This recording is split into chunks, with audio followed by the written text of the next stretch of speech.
Back to the upside we go here to kick things off into what could be the most important week of, well, in a long time for the overall market coming up this week.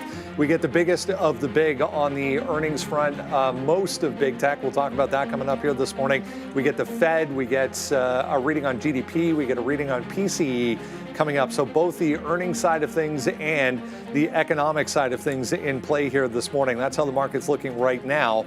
The Nasdaq, anyways, gapping to the upside nicely at this point, trying to hold 568 for the Qs. The SPY, S&P looking very similar.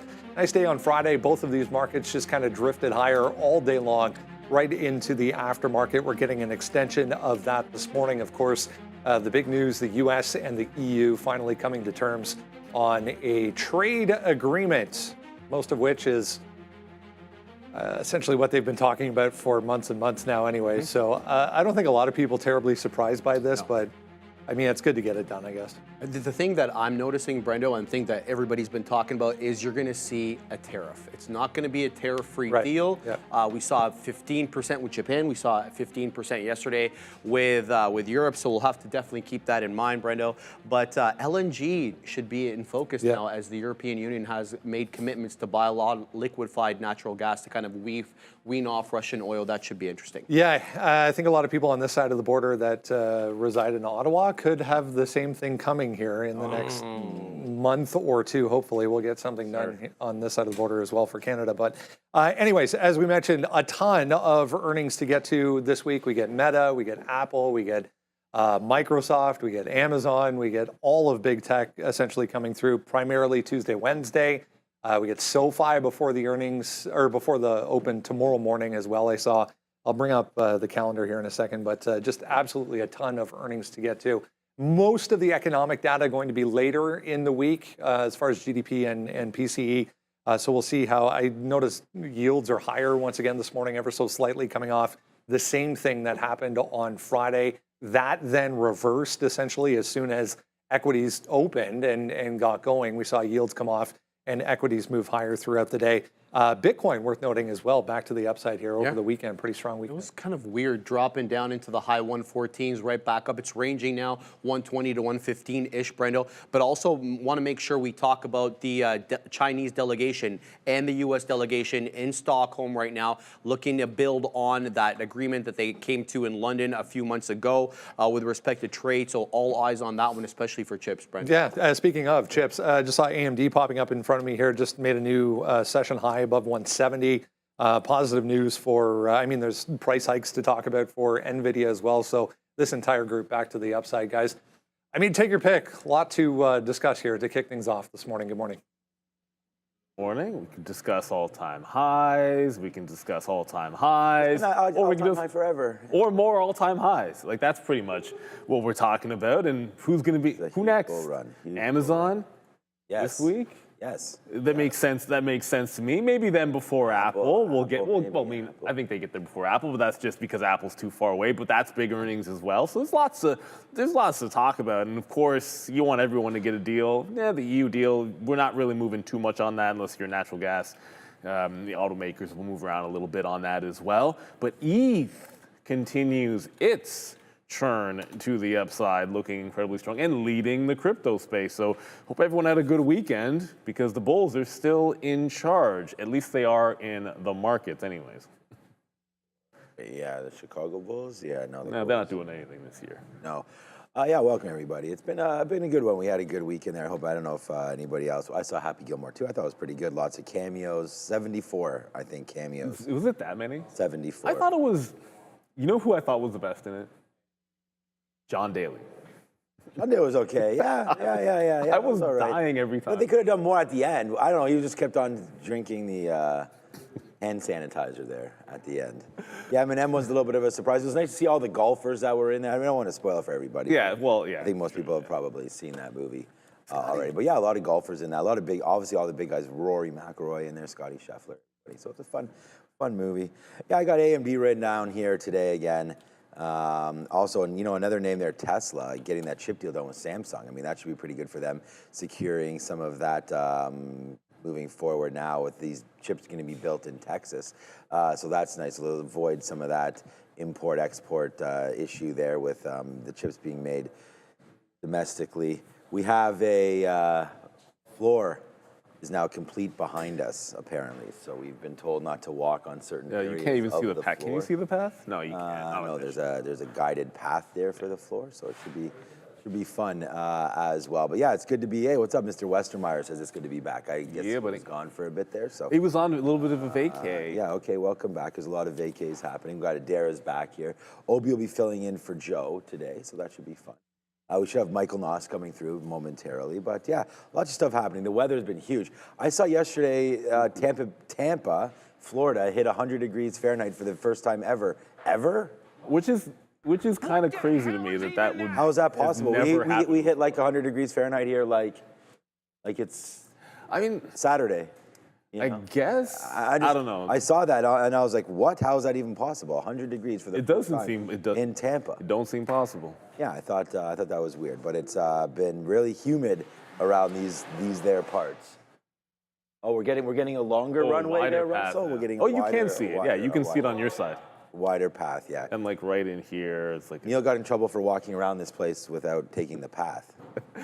Well, there was no path when I got here. That's all I got to say. So my foot marks, unfortunately, are on there, and there's not much you could do about it. We had plastic to cover just to make sure our stations didn't get all dusty, which is good. So we had to make sure we're locked and loaded and ready to go. But that's part of Studio 8, everybody. Like, renovations will continue. It's starting to look so much better. You got that black screen behind us. But trust me, at the end of it, it's going to be absolutely fantastic, and the show is going to be so much better for it. We just got to work our way through it.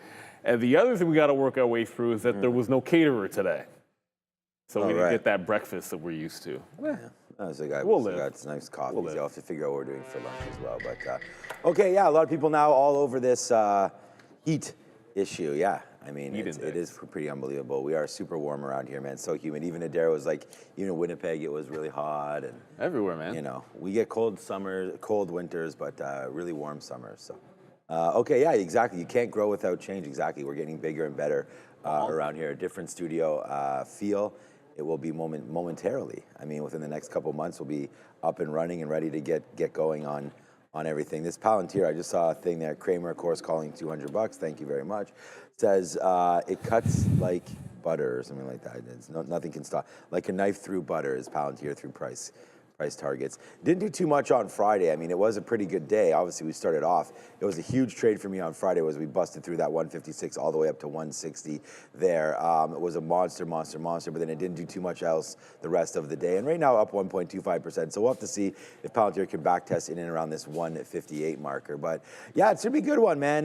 We're excited to go again here today. We'll have Obi filling in, as I said, for Joe. It'll be Sharif and Obi on the midday show, and then everybody back to normal after that. I think that's 1 or 2 more days, and Joe comes back, I guess, on Wednesday, so that should be fun. Nike with a nice little upgrade from JP Morgan. That should be good. They're looking sweet. As well today.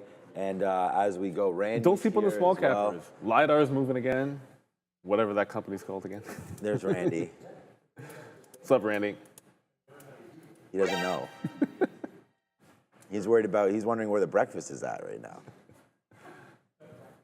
What? The table? Is this a new table? What happened? What are you looking for? Oh, where's breakfast? No plums today, huh? Yeah. Oh, well. Okay. All right. Well, I'll take a coffee. Sure, man. Thanks for offering. Corner office Obi.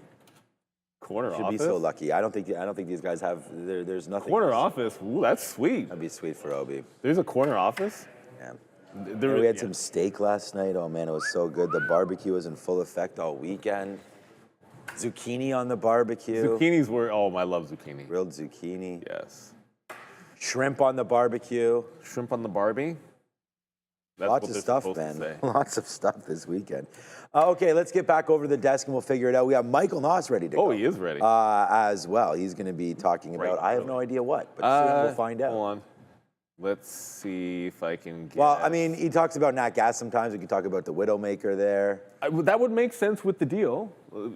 Natural gas would make sense with the EU deal. The thing about Michael is, we were talking about this the other day, is about looking at weekly candles and things like that. So, once we get closes on that, he likes to have a quick look. Next week will be big for him, yeah. Friday as well, Friday.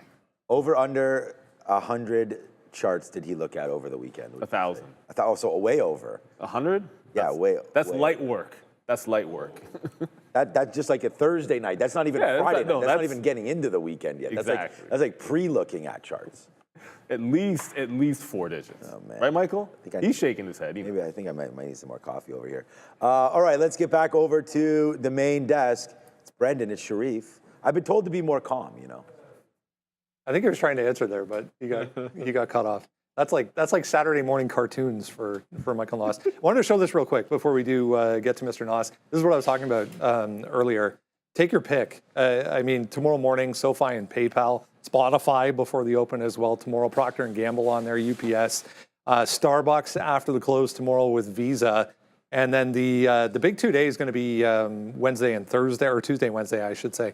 Microsoft, Meta, QCOM, ARM is on here, Apple, Coinbase, Amazon, Strategy, Reddit is on here, First Solar. I mean, literally take your pick. It's reporting, including, I don't know if there's F1 fans out there, but Ferrari had another embarrassing weekend that we won't talk about in Formula One. So, yeah, if anyone's a Formula One fan, that's not good. Saw that Formula E that you were talking about. Why is it indoors?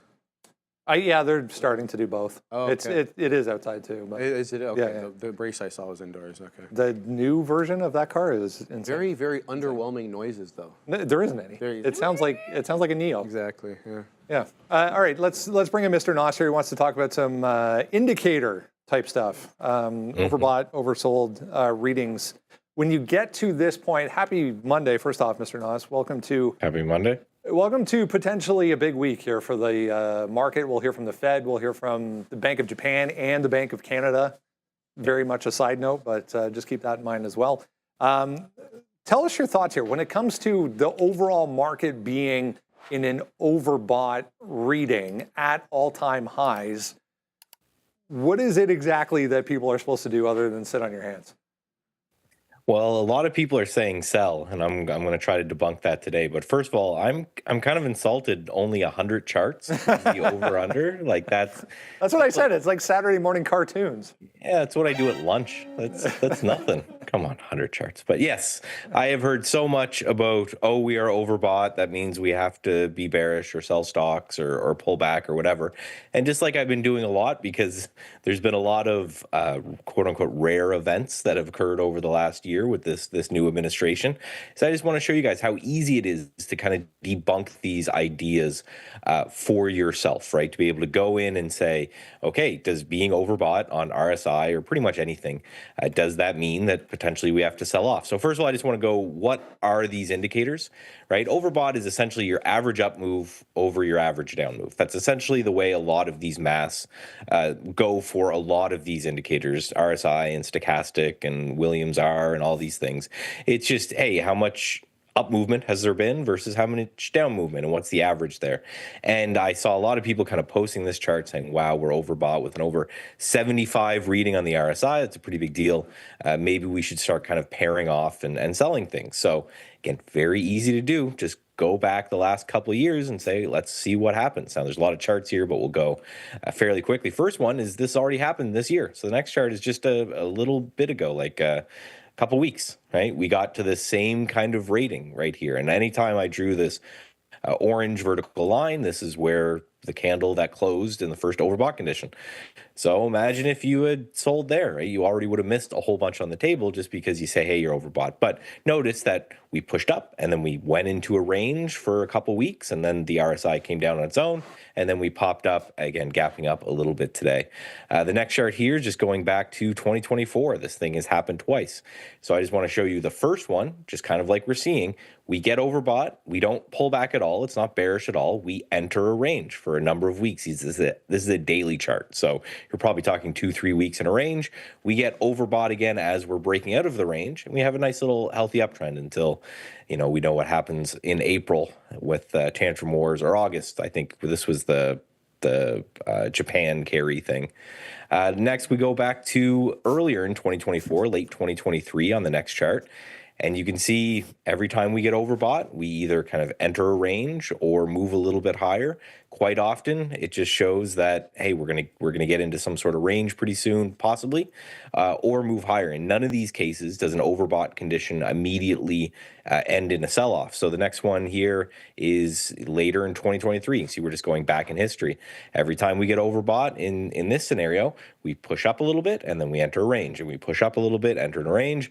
We'll just speed through the last couple. So next one is 2021. Same thing, right? Range bound before a move higher. And then in the second case, a nice little pop and then range bound. And then last but not least is 2020 after the crash, just because I didn't want to go through a million charts. But so you guys, I think, are getting the picture where overbought does not mean bearish. And this is one of my favorite Brian Shannonisms, that you can resolve overbought conditions either through price or through time. And in most cases, it is bullish to neutral every time we get overbought. So every time you're out there and people say, oh, the stock market's overbought, that means it needs to pull in a little bit. That's not exactly the case. Now, no one knows what's going to happen for sure. We're just playing probabilities, but just going back over the last 5 years, which we just did there, every time we've gotten overbought, I wish I was buying stock. I don't ever in any of these cases wish I was selling them. If anything, I just know we're probably going to enter a range, most likely. So for you options trader, maybe that means selling some volatility or something like that. But in none of these cases was this the moment to sell. So again, maybe this time it's different, but for me, when we're overbought, I'm not too worried about it. When we get into the dull, kind of grindy days of summer here with, volatility very low, yes, there are a lot of headline type catalysts coming up this week specifically, but if we look past this week and go into August and maybe even into September, what are you looking for as far as the market here to, give you some sign of signal to be confident in maybe adding to a few things even? This is I don't have the data behind this, but maybe that'd be a good idea. But there's an old trading saying that I'm sure you've heard and everyone's heard. It's never short a dull market, just because, like you mentioned, it's generally big name professional traders that will actually short markets. Quite often, most retail and people who are potentially off work and looking to trade, they are generally speaking going to be long only or mostly long traders. So if anything, I've noticed that when the market gets really boring, it's a slow grind up. It's worse. It's one of those markets that is kind of a little bit problematic for day trading, where you generally aren't getting as crazy moves as you are, which means you just have to be a little bit tighter, right? So you buy something, you don't expect it to run 10%, maybe you get out after 2 or 3%, and you just get these little more range-bound markets, but you get a lot of gaps, and I think you get a lot of overreaction due to news, because again, like we kind of mentioned, is that the professional traders are selling pops and they're buying dips and they're doing this kind of market maker style strategy. So you can get these crazy moves that happen. And then lastly is you get a lot of really crazy short float action, which I know we're already getting every time everyone comes into to be a crypto treasury. So pay attention to those as well. Have fun with the craziness out there. And then come September, things seem to kind of become more normal again, if that's something that we can use in this market. If there's maybe one area of the overall market that has your interest peaked currently, where would you point?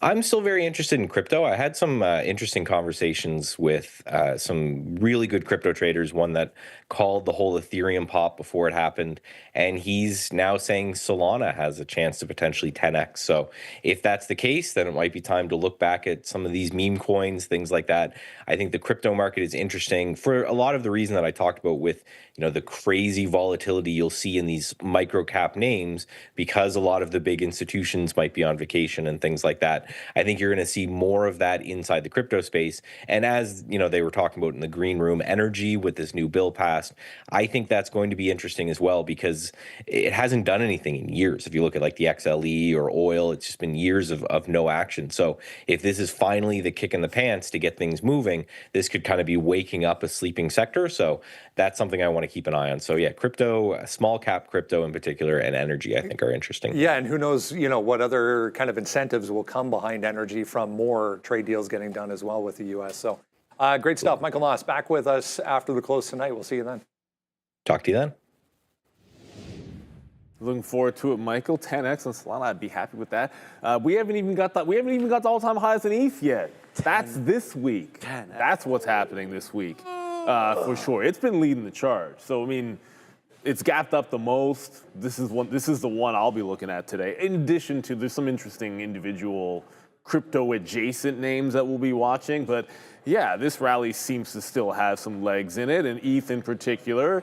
Every time I look up, Bitcoin is, it's not, it's at 119. Like last week, it felt like every time I looked at I go to my Binance, and Bitcoin is at 118. But no, we're at 119. So good, but ETH approaching that 4,000 level, 41 change is the all-time high, and it's a big, massive triple top. It looks like we're trending on into it. So as far as I'm concerned, like, I don't know, like ride this wave until it gets to that new high, because that's what's been leading the charge, and you want to make sure you stay with the leader. So I'm with the whole, play the trend till the end, and this trend is telling you we're headed for 4,000. We're also headed to see what some analysts happen to think on a Monday morning. Probably a bunch of upgrades on some interesting names. It's like I've seen it before. It's very much a motley crew here. Lots of different types of catalysts upgrades and downgrades to watch out for in different sectors. Starting with Phillips 66 with a TD Cowen upgrade. Cadence Bank getting upgraded by Hovde Group. Marathon Digital with a JP Morgan Chase upgrade of about 3%. And Nike, last but not least, also getting an upgrade from JP Morgan Chase. Read more about this one on our Trader TV Live watch list. On the downgrade side of things, Halliburton here with a Piper Sandler note. Tech getting downgraded by B. Riley, HCA Healthcare with a downgrade from Wolf Research, and last but not least, CNC, Centene Corporation, actually up pre-market, getting downgraded by Cantor Fitzgerald. This whole sector is going to be watched as well tomorrow with United Health earnings before the bell. Back to you. Yeah, thank you, Darren. UNH. That chart doesn't look. So here's the thing: there's a lot of really good-looking charts. UNH is not one of them. No. Mara's last week was not very good either. We've talked about the crypto space being so strong, but Mara just couldn't seem to catch a bid until Friday, back through 17 even. Look, upgrade, schmupgrade. Like, who doesn't? Like, does it really matter? More importantly, it made the bottom on Friday when everything was falling. Well, so when everything was more or less relatively strong in the space, it was pitiful. But you got a nice bounce, almost clean off the 50 period, almost clean off of support here, down around the 16. This feels like it's got a little bit of juice in it. If the crypto rally can continue, feels like Mars at least made a temporary bottom. As I said, this probably has more to do with it trying to play some catch up and bouncing off the 50 than it has anything to do with some upgrade or downgrade. In this particular case, it just needs to be on watch because, while the rest of the space flies, not all of the miners have been able to do so well. But this one's worth watching. I think as long as it holds 17 this week, we should have a bit of a relief rally here. Yeah, no, I liked Mara. I liked it last week. Remember, I was telling you I was looking at it over my holiday there and trying to figure out if it was worth a play or not. But then I was like, I just buy some crypto. But I'm still stuck on that Solana 10x. I don't remember the last time a crypto went 10x, let alone that one. So we'll have to wait to see if Solana can do it. It's $200 right now. I'll take over under on 10x on anybody. All right, 79.50 right now. Look, great. I mean, and Solana is probably my largest holding other than Bitcoin, so I'll take it. But 79.50 right there to the upside. Whenever I hear somebody say something like that, it's like we've had this huge bull run in Ethereum, and it's 1x, it's doubled, it's 2x, I guess, from where it is, right? 10 is just a huge call. I would love that, but I think if that does wind up happening, then wow, what exactly a world are we living in? How much money are people actually going to be having right there? The poor just keep getting poorer, the rich keep getting richer, if this is what's going to happen. But there's 82 to 84. I just look at Nike here. I think it's a great move. I was saying this before, like I felt like these were all sandbag quarters. We had the new CEO come in, and then right there taking out 82 to 84 right now. Yeah, Nike, I remember trading this name. We went kind of this top to bottom before, but this has been the top in and around these mid 80s again. So let's just wait to see if that is the case again. Nice little upgrade there coming from JP Morgan as some of the costs get a little bit more understandable with these tariffs being discussed and being figured out now. That 15%, as Sharif said, looks like everyone's going to get a tariff. But if they're not that high, then I think that they can work around some of these issues. So, remember, there's still a nice profit margin in producing, athletic apparel and things like that. So they can absorb some of this. So we'll wait to see, not that Europe or anything. I don't think anything is getting made in Europe from Nike, but we'll wait to see Indonesia, obviously a big one there, and then China, the next shoe to drop. So if there is a deal coming for China, I mean, I still think we like Nike here. A swooping up 50 period above the 200 period moving average, and great support here at $71 to $72. So yeah, Nike continues to work. I like that one. I think the next big name to start to go to the upside with some more upgrades, Starbucks is already going, but I think it can go up a little bit more right here. So we've had a couple bounce off opportunities in and around that $90 mark. So anything done in China, I also think helps Starbucks. This will be the next name for me to watch out for on an upgrade cycle. So yeah, I like Starbucks, Nike there. I like Mara is a great one there as well. It's 8:55. What's up, Randy? Anything going on back there that we need to know about? Everything. Any ETA on all this stuff or? No. Oh, okay. Sounds good. November? Gone till November? You can say no ETA and then say November after the fact. I think you just made that one up. It'd be a lot earlier. Let's go November 7th. Why not? Let's go September 17th? 5th. Whatever the first day back to school is, something like that. Is it the 5th? I don't even know. I think, no, September 2nd, I think, is the first day back. It's an early day back. It is? Oh, wow, yeah. I know, guys. A sticky note will be out soon. All right, it's 8:56. Let's go back over to the desk. Cell C, a couple of people mentioning this one coming back in a little bit, but got all the way up here to 44 this morning. We'll touch on that a little bit. There's a number of notes on this. A couple of people are mentioning that, though. I also saw this one just popping up. Vape. Oh boy. Vaping. Trying to get going here, back above $50 as well. This thing started the morning just above $12. 'Tis the season, Sharif, Brendo, for some of these small caps. This was destructive in the breakout there. It's like, oh Well my said, God. well said, yeah. The squeeze there, Brendo. Do you happen to have the short squeeze? I'll the check. short percentage on that, because guys, this was doing volume, guys, aggressive volume here at right at 4:30. You saw right at 4 a.m. right as soon as the pre-market opened, this thing was moving all sorts of crazy. But it wasn't until about 4:25, 4:30 that you really got the squeeze, and I really mean that. $75 all the way up to $173 and all the way back down. It's already breaking down below the volume weighted average price, Brendo, which is kind of one of my rules to keep the long position on this. So if it's trading above VWAP in the midday show, we'll definitely be on it. But 515%, and we're I don't know what percentage off the highs there. About 70% drop off the highs, and we're still up 500%. So. Yeah, I mean, I know this thing is relatively small on the float side of things as well. Yeah, 586,000 shares. Makes sense. 586,000 shares. I don't actually see a short percent on this, but this thing's absolutely going crazy this morning. We'll touch on this coming up in the rundown as well, but I did see Nike pop back up. Yeah, just almost back to day highs here. There's not a lot of volume behind this, but again, we'll touch on this coming up. But JP Morgan with a positive note on that. Palantir also on a window here in front of me this morning. It's not doing a heck of a lot. Huge day on Friday. I mean, for Palantir, here we are again. Yeah, and you heard that the European Union is going to continue to buy American weaponry. Yeah. You have to assume that Palantir stands to benefit from that, especially with the AI phase really making its way into warfare. So Palantir, can we see more all-time highs? I would say, yeah, absolutely, especially with this European deal as a tailwind. Yeah, huge day, as we said, guys. Friday for PLTR, gapping up again. Gap is hot. Yeah, I've heard of that stock before. Yeah, look, like you were just saying, man, this stock is hot, and I think that it's, we nailed this on Friday. This was one of the biggest trades for me in a long time. We just played that pre-market. It was an upgrade. We had all the talk about the military spending again, and it just blasted right there off open. I don't want to say lucky because it was the number. I mean, it's It's right here listed on the sticky note that that's what we wanted to do. So we did it. We took the level. We got it actually twice down into there. Once, I think the first time was a dip buy into 155, and then the bigger trade was that break of 156, just straight up. But then it didn't do much in the rest of the afternoon. So I feel like that little momentum early, this is what I mean by getting lucky, but you have to be in the right spot and you have the right ideas in order for that to happen. So it just went crazy there. We were able to get $3 or $4, basically $3 almost right off the open. And then it extended higher, and we were able to get some out around that 160 being a very key level that we didn't break above, right? We broke it for maybe 30 seconds and came right back in.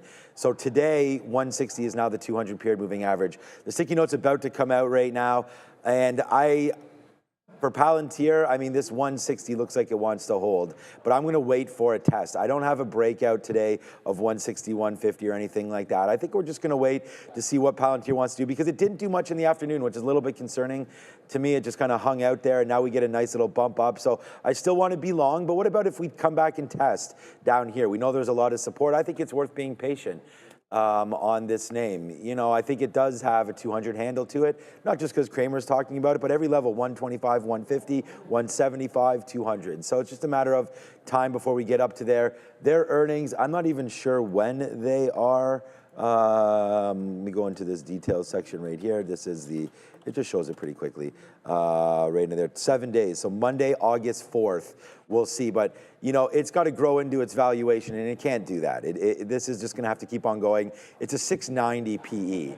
The market's 22. So, you know, you are 30, 40x more than the market right now on valuation, and that's just because of the sort of the FOMO that's involved with this name. There's a lot of traders that just see this name going up every single day and want to get involved, and that's what happens on these little bump ups. So I would say calm down on this stock a little bit. Let's see where it trades today. It's not my #1 trade idea. But I think there's also some shorts that are getting screwed too. That's the other side of it. It's only like 7 or 8% short. It's not a huge short flow, but you kind of feel like there's this like rotating naysayer, new shorts popping in every single leg up. But it's been, for a stock with a P like that, it's been pretty structured to the upside. Like it's ever since April, like this channel, and we got there again to the top of the channel. What was a little bit stronger the last time, which was just last week, you hit the top of the channel and then didn't pull back into the bottom of this channel on the daily, which has been respected. I still think when you're at the top looking for a pullback, and that gives you like prior highs, when it did it last time, it kind of pulled back into this prior high 145 or so. That would set us for anything back into 155 is good, and there's only one stop in between those. Well, two stops, because I guess 160 is a level, and then you have this big support at 158.5. But even then, that 155, when I pull up the daily chart, looks like a good space to go this week for Palantir. So I'm trying to respect every time it gets to the top, wait for the pullback, and then engage in the next long to the all-time highs. It seems to have this nice repeating pattern. It'll hit the top of the channel, maybe drop for a couple of days, or maybe 3 at tops, and then you get some kind of a nice bounce play right back into the highs. Nice, steady eddy to the upside. Steady eddy. Like 28. Where does steady eddy even come from? I feel like it has to be coming from a movie or something, right? Yeah, I've never. Steady eddy. There, that's a question for the chat.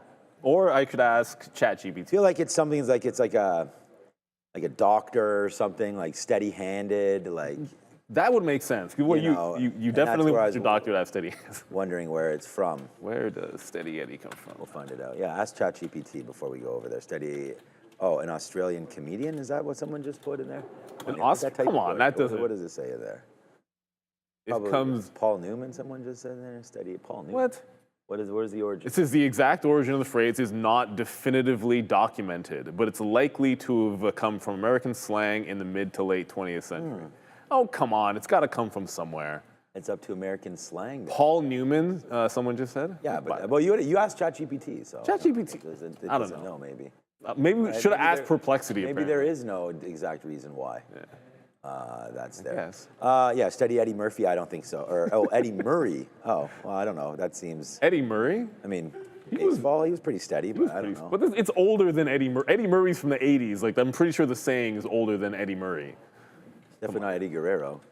Okay, let's go back over to the desk here. It's 9:03. We'll start going through our rundown. Make sure you do grab the watch list available for FREE. link in description. And I believe Sharif always has a little bit of a market rundown, so let's go see if that's what's up right now.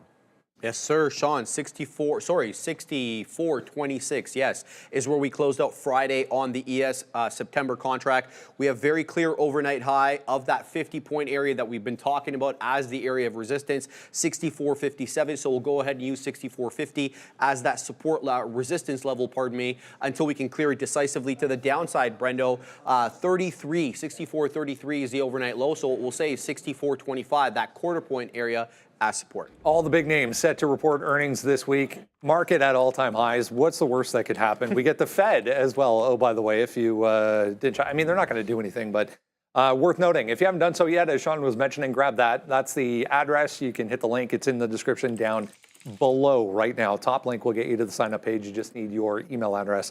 Lots to talk about. Let's get going here. Tesla had a big day on Friday. Did come off a little bit going into the close, but here we are gapping to the upside.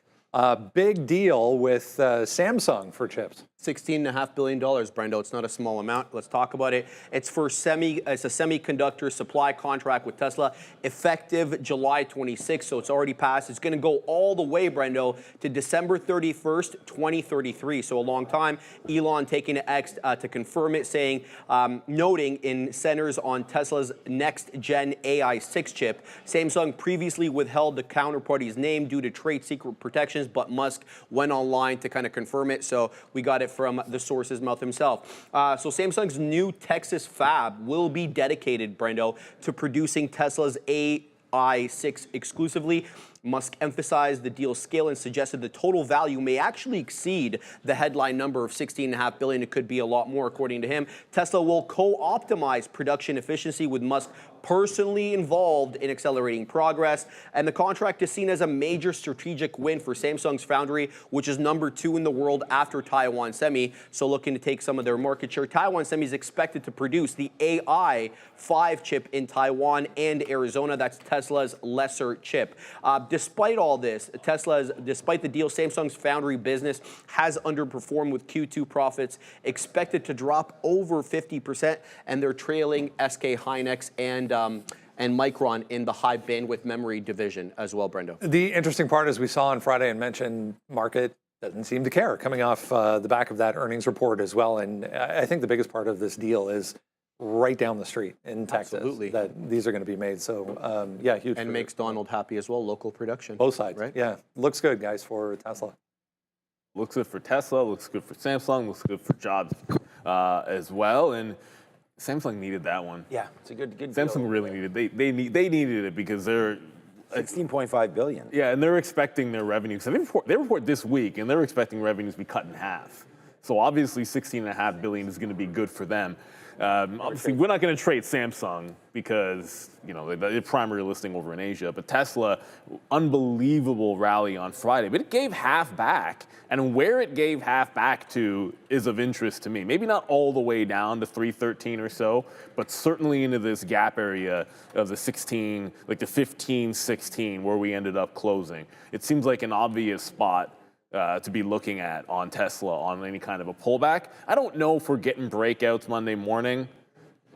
324 set up for one, so I'm going for the, right now you're trending down even though you gapped up. So pulling back into that 315, 316 area is going to be the look for me there on Tesla. I just think you're in like a calm down kind of day. And as much as this is a good deal and we can be happy all the spend is happening, I don't know that it's as big of a catalyst to expect it to just blast at the open as it would be for something like I said, a Samsung. It's a good chunk of change for them.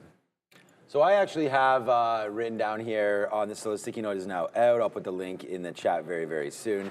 Right here. What's July 28th? Yeah, that's right. That's okay, right. Good. All right, so I actually have Tesla written down here, and these are in no particular order right now today, because I think AMD is probably going to be my #1 trade, but I just have this 324 long on this Samsung chip deal, or 319 dip buy if the market winds up turning lower. I'm all Nasdaq today. NVIDIA, Google, AMD, Tesla, and the TQs. I just think that this market just continues to rip higher, and we got to make sure that we're all over some of these names, especially early. We'll look at some lower names as 10 o'clock and some of these low floater names start to come in. The reason why we use 319 is right there. It's a 200 period moving average. We also on Friday had this little drop area right there of 319, and it's like, if we were down here at 316 or 317, I'd be like, if we break this level right here of 319, then I want to go long. But what happened is we just fell into 319. So again, Tesla off the open can be wild, and we've seen that numerous times, including what happened on Friday, where we actually hit this one as well. We had Friday was such a great day. We had 308.50s written down on the note, and there was the break right there, 308, 308.50, went up to 322. We had a $14 winner there on Friday, and it was sort of masked by how good Palantir was. But there's 319 again, so looks like it just held. We had posted this minutes ago. It's not like we knew it was going to hold there, but there's 319. That should be 319, not 318, but there it is, 319, where the 50 period or the 200 period moving average is. We might have meant 318 because when we wrote it down, that is where that was, but right into there, 319 to 318. Love that dip by opportunity. And then honestly, I wrote down 324 take. Like, if we break that high, I'm not sure to get to, I have a lot of FOMO plays on here, meaning like if we break the tops, we want to go long. I was just looking right here, this 321.50 is just, I don't know, like I like the AMD break better. I like the TQs, Google, all that a little bit better than this Tesla move, but that could be a trade. I'm looking at 324 to break higher on Tesla. So if we're going to break something, it's going to be right there. 324 goes all the way back to the 22nd. That was a held level there. So let's get above all of this and then see if we can get a little bit of an action spot there for Tesla breaking through 324. So we're going to play the dip buys in it. I like the stock. It continues to work. I don't know if the bottom's in, as some of you guys in the chat are talking about there, for Tesla. Rivian, to me, it's still, I was looking at this car over the weekend as well. It's 160 grand or something Canadian. It's just, it's a lot to get into a Rivian. So I'm not sure about this name. Like, I like it way better down here. There's not too many EV names that are really hot right now. I like General Motors. They wound up having a great quarter, and you know the trajectory of this stock seems to be higher. So if you're going to play any sort of an EV name or an EV play other than Tesla, we saw Toyota Motors last week get going because of Japan and that sort of a tariff. But look at GM. It's trying to break out as well through this $55 mark. So a pretty cheap name, man. The PE on GM is something, it's single digits. Hold on, yeah, exactly. So let me just have a quick look at that as well. I thought it was I was gonna say 5 Street, but I didn't want to look like an idiot. But that's I already do that all the time. But there it is right there. Yeah, Ford PE 5, current PE 8. So you are low right now as far as all this is concerned. And not that Ford and Tesla, you don't buy Tesla for the car business or GM as opposed to a GM or Ford. But you could see Tesla's PE is 170. So, you know, as far as the car business is concerned, it would be GM I like. And then because we got Japan last week, what about Toyota Motors? We've been, wow, what is the Nasdaq doing right here? Anybody notice this? Right now, 1, 2, 3, 4, 5, 6, 7, 8, 9, 10, 11 straight down candles right there on the Nasdaq. And the reason why I want to bring up Toyota Motors is we talked about this last week. And remember I was looking at, it was Nike, I believe, that was running into, and we're going to get to Nike soon. But like when you run into resistance levels or support levels, both of them need to be respected. Toyota gets a huge bump there on the Japanese deal, and it just goes right back into a level that we've already seen before. And now it looks like it wants to be Fade City. So I'd see if this can come back a little bit here. Toyota, Honda, all these kind of names. Again, it's not just the Teslas of the world that we're worried about, but as far as day trading is concerned, Toyota Motors with a couple 100,000 shares, this has already done 2 million. So we'll wait to see if Tesla can hold a little bit higher here. It's only 912 right now. We'll wait to see if those imbalances can do anything. But for now, I like it. People like Webull. We like NVIDIA as well. Although NVIDIA and AMD today, I think could be put in the same basket. Both these names are going to be hot fire. All right, let's go on to NVIDIA. Market coming downside as we saw there. Here's NVIDIA following suit, just about to take out pre-market lows right now. A couple of things to understand here for NVIDIA this morning. One specific area of their chips getting a price hike specifically for overseas use. We also had a number of analysts with positive things to say coming on the back of what happened last week I mean, so the entire group to the upside so far this morning here, but NVIDIA leading, it looks like. Absolutely, and Jensen on the All In podcast, as well as Lisa Su making pronouncements about where they're looking to go forward. So that was a good watch there if you're interested. The angle I'm going to take today is there's an investigation here by the Commerce Department into chip exports or imports, excuse me. So that was actually going to get released, hopefully, within the next 2 weeks or so. Secretary Howard Lutnick, Commerce Secretary, confirmed that the Section 232 probe into semiconductor imports will be announced within 2 weeks. The probe here examines whether foreign reliance on chips as well as pharmaceutical poses a national security risk. The findings could justify, Brendo, new tariffs, which could impact the global supply chains and obviously the stock prices. Trump hinted that more companies will shift production to local, to domestic. We saw that with the Tesla Samsung deal as well, building that in Texas. So they're looking to avoid tariffs. The administration is pursuing separate Section 232 investigations into copper and lumber as well. And tariff pressure may benefit U.S.-based chip makers, Brendo, like Intel, Global Foundries, and others incentivized by the CHIPS Act under the previous administration. And Trump's return ramps up pressure on foreign chip makers while rewarding domestic expansion. A couple weeks out still for NVIDIA earnings. Just be aware, just seeing U.S.-China officials, the meeting has begun here, so could see some headlines potentially, guys.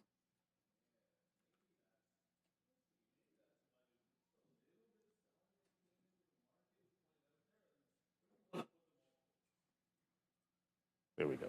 Yeah, it might have been the reason for some of the selling in there, just a little bit taking off the top. But look, whether you want to put these in the same group, opposite to each other or whatever, NVIDIA and AMD have both been on a charge. It's just that AMD's move has been more spectacular in a lot of ways recently, and it's more of a steady Eddie climb that we've been seeing in NVIDIA. But NVIDIA, it's right here, right now, with a 174, excuse those wicks, 174.98 is the high.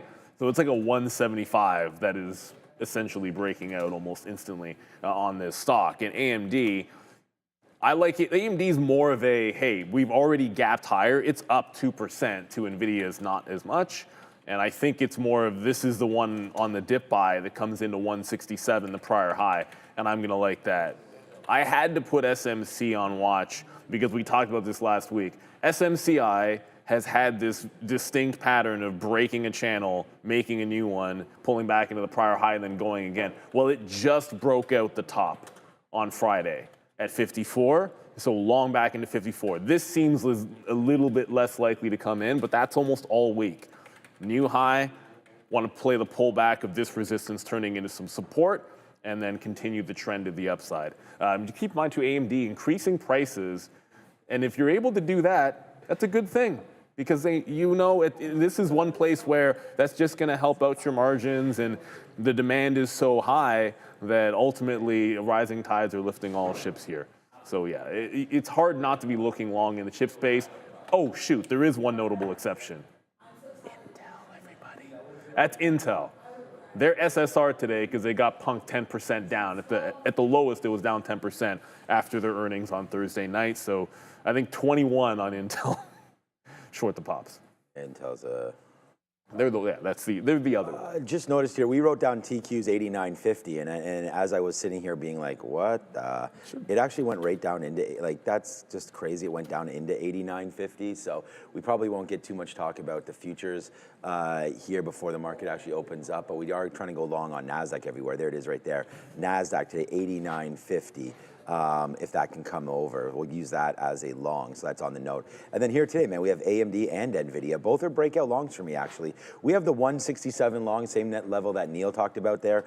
So I am bidding TQs right now, by the way. So if it comes into 89.70, we're going to get it. But there's that move down right now. So we're going to have to wait for those imbalances to come out. But at the end of the day, if that comes into the close, I just wrote it down because that's the close, 167. So I'm not sure if we're going to come back into that. We know we want to buy it. And again, as Neil mentioned, and this is exactly what I put down on the note, you're now charging more for your products. And it is a singular race with NVIDIA, but someone's got to come back and pick up some of the you know, sort of the downstream of all of this. So AMD, if you can't afford the $55,000 or whatever H1 chips from NVIDIA, maybe you can now afford the $25,000 and up from $15,000 on NVIDIA. So I think that that's better. Projections higher there now for sales targets. So what I wrote down also was the trade that I'm more concerned with right now, and that's going to be just the break of the pre-market high, because as traders get excited about AMD, maybe they get excited once they realize they miss 170. And so I think that if you take this 170.25 area, you have view up at 169.50. There's a lot of help here, so we could get smoked. I mean, we talked about hitting that Palantir trade on Friday, and the Tesla trade long. The market could go the other way. You could break the long, and then it goes nope, and then we get faded. Like, that's happened many, many times on some of these break and takes. Like, even right here on Friday when we broke that level, it was still bouncing around for a while. So, you know, that these candles are $1 in there. So you got to be very careful. Like, it gets you get stopped out for $1 hit right there on Friday. Not that we didn't take it, but, and then it just rips up $3. So you got to just be very, very careful with some of these plays. It is trending a little bit lower, but I really like AMD today. I just, you know, with the news and all of that, I think you got to be strong and long somewhere for advanced micro devices right now. But same thing with NVIDIA. I think we want to grab this long. NVIDIA right now 175, all-time highs right there. You know, just taking that out looks pretty good to me. But again, it needs to get up to 175 before we start to look at it. I just wonder if maybe this market's a little bit heated here early. We just saw a pullback in. Could that continue? Probably. The level I wrote down was just a break for NVIDIA. So I don't really have any lows on this name. I mean, I think if it continues to make lows, you know, a 170 would be great. But, you know, we're way up. So, yeah. It's longs. All I have written down is long. Long Google, long AMD, long Tesla, long NVIDIA, long triple Qs. It's going to be a long day at some point here. I just hope it happens earlier rather than later. And plus there's a lot of, I mean, we have Boeing, we have Nike, and there's a couple of these slower or low flow runners that are up 300-400%. Go Alibaba. There's a little bit of everything here today for you if you're trading. So let's go talk about some retail names like Nike. Nike, yeah, up next. Downside right now, we're holding on to 79.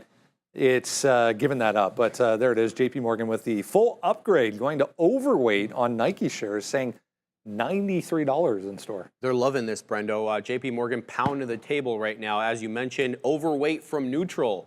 Good look there. Double upgrade. Improving long-term fundamentals, says Matthew Boss, who's the analyst there. He raised the price target from 64 to 93, representing about an 18% upside from Friday's close. So a nice little move there. Despite the optimism, though, Nike is up less than 1% year to date. So a lot of room to move here if you're looking at it that way. Boss expects Nike's revenue kind of to re-accelerate in the second half of 2026, going into full year 27, marking an inflection point, he says, after the headwinds from the product cycles and the inventory issues they experienced. Global inventory is now realigned with sales growth back on track by Q2 of next year, setting the stage for a lot cleaner of a narrative for 2026. So we'll be keeping an eye on that. Wholesale feedback for Nike's spring-summer 2026 line was very favorable, Brendo, from Dick's and Foot Locker and other people that they sell to. Nike recently hosted a partners on campus to showcase new product innovation, boosting confidence in the brand momentum. And last but not least, they like the margin recovery here. They see possibly 500 plus basis points in margin recovery for Nike over the past few years where it's been diminished, and the long-term potential to push margins back to pre-COVID levels, Brendo, which are about 12 to 13%. Better now than they were last year. Big move on that this morning. Just be aware, vape trying to get going here a little bit again. Remember, popped up after the close Friday, but $60 coming into play here again for vape. That we got going on. Look, Nike's a good stock, but big news over there in Vietnam's green mobility shift and a major win for Vinfast, VFS, on the Nasdaq. Starting July 1st of 2026, Hanoi will ban gas-powered motorcycles in its city center, kicking off a nationwide move toward electric transport. Vinfast is in a prime position to benefit with major investments in EV tech, battery production, and charging networks. It has a strong head start. While others scramble, VinFast is ready, and this policy only sharpens its edge. That's VFS and the Nasdaq. Scan the QR code you see for more information.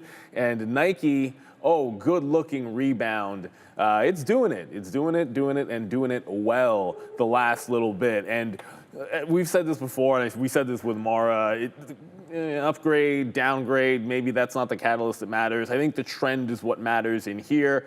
And when you look at it on that daily chart, it seems if it's like that SMCI chart where you get the steady stair step to the upside, and then this week you're looking for a pullback in a prior high. With the move being this market sort of dipping into the open, you don't wonder if it's not like a, hey, they're selling this EU, sell the news on the EU deal as everything's gapped up, and then look to see if we can't catch some bids. It didn't really make my list because I'm going dip buy hunting in some other places, but you could do a little bit worse than a 77 half area, 78 for the dip buy on Nike. Overall, this is, you pull this up versus a chart of, say, Lulu in terms of the recovery, and it's clear to see which one is doing a little bit better. Back above the 200 period and really breaking this downward trend that it's been in. And Nike on the chart looks like it's gotten over the hump, and that's really all that matters to you as a trader. This looks like a nice reversal. It just has some some 80s to chew through for sure. And I think a retest of the prior highs, not just from last week, but going all the way back into the beginning of the month makes some sense as well. Let's go on to Boeing, possibility of another strike being talked about this morning. This has been quite the saga on the manufacturing side, going back to the middle of last year. That being said, this has had a great summer. Anyways, this goes back to April was the low.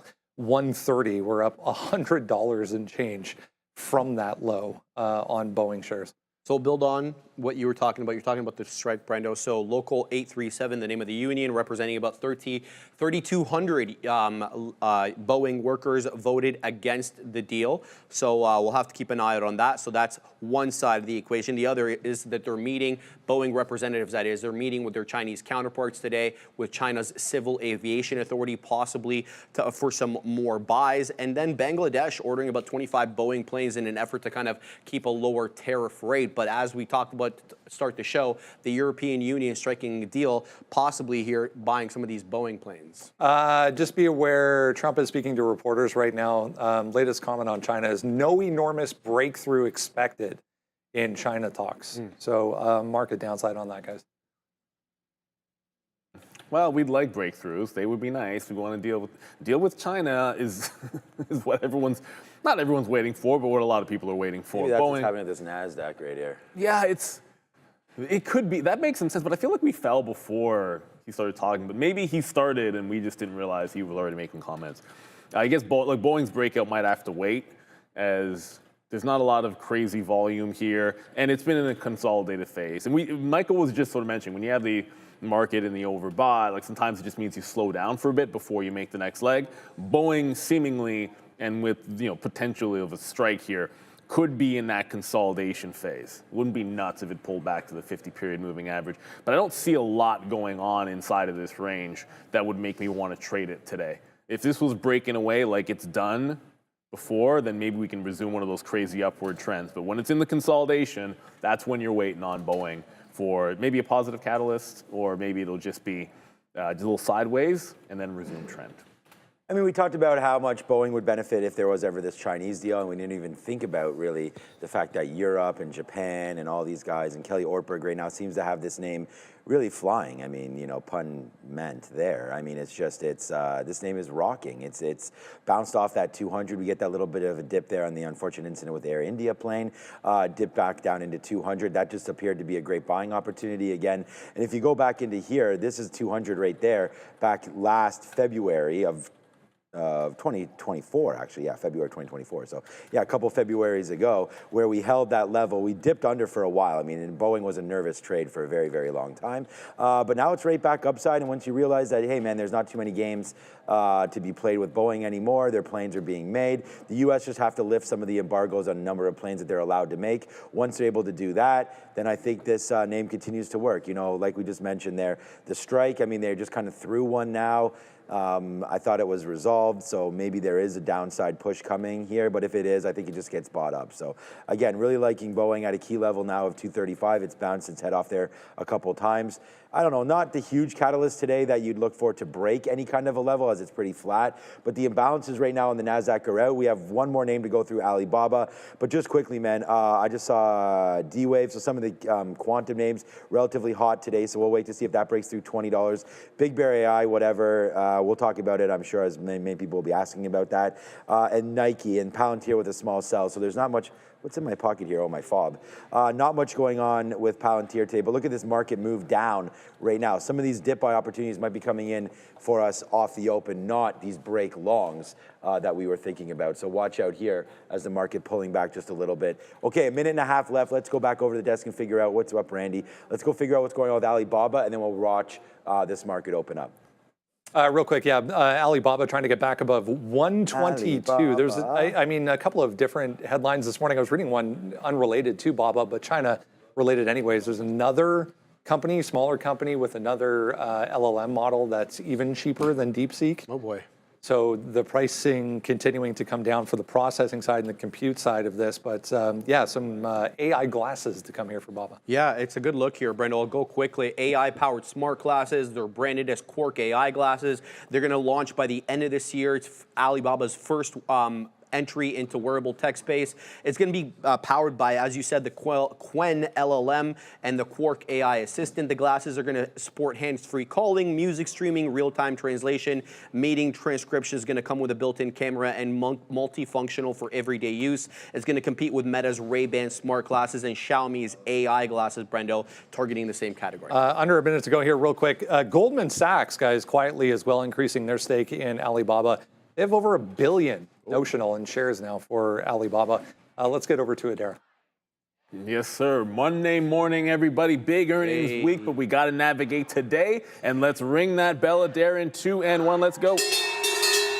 All right, we're open. All right, so AMD is making a little bit of a move down here as this market.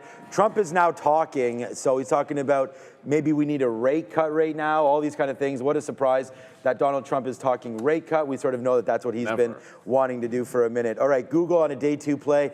Let's just wait to see if that wants to work out. Google's making the move down here pretty low again. So we just kind of gapped there. We're long now, Google 193. Let's give it a second. It was on my mind to get something near 195, but a nice pullback here for Google. Let's see if we can maybe pick up a little bit more right now at 193 and just wait for that. So that's what's on my mind here on an early dip on Google. We'll see if it can wind up holding, but there goes the market. Yeah, the market really starting to bounce.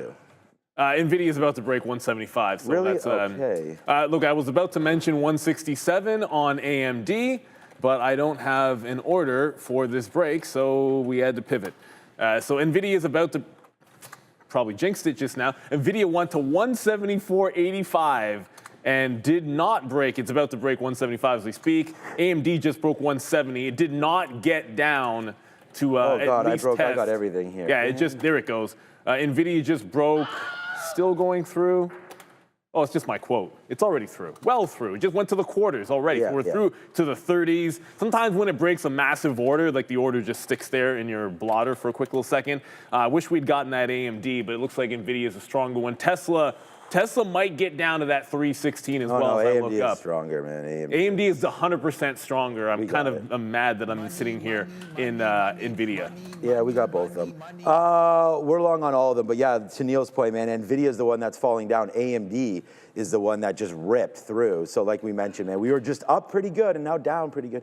All right, Dollar Club member right there. We talked about buying Google off the open, and guess what we did, man? We bought Google off the open, and there it goes. Nice little move higher there into the 70s for Google. So that's a huge move, man, up to 194 now. Let's see if we can break even higher now on Google, looking to take out that 195 area. NVIDIA's coming back. We got it, man. This is going to be, I mean, I said with no certainties what our top trade was going to be for the day because it was uncertain. But we have AMD, baby, and that's the thing right here. It's right on the sticky note. We knew we liked that trade, and there it goes. It's advanced micro devices. We're still pretty long on it on our guy NVIDIA over here. It's not really doing anything. It just made a nice move back into 174.50. We got to watch out for that. I'm way too long on too many things here, so I got to sort of just get back here and figure out what I'm stopping out on and where I'm putting my orders and whatnot. So we'll work on that. But right now, NVIDIA back to 175, AMD trying to climb as well, and we've got Google on board. So let's go over and see what Adair is up to as we sort this out.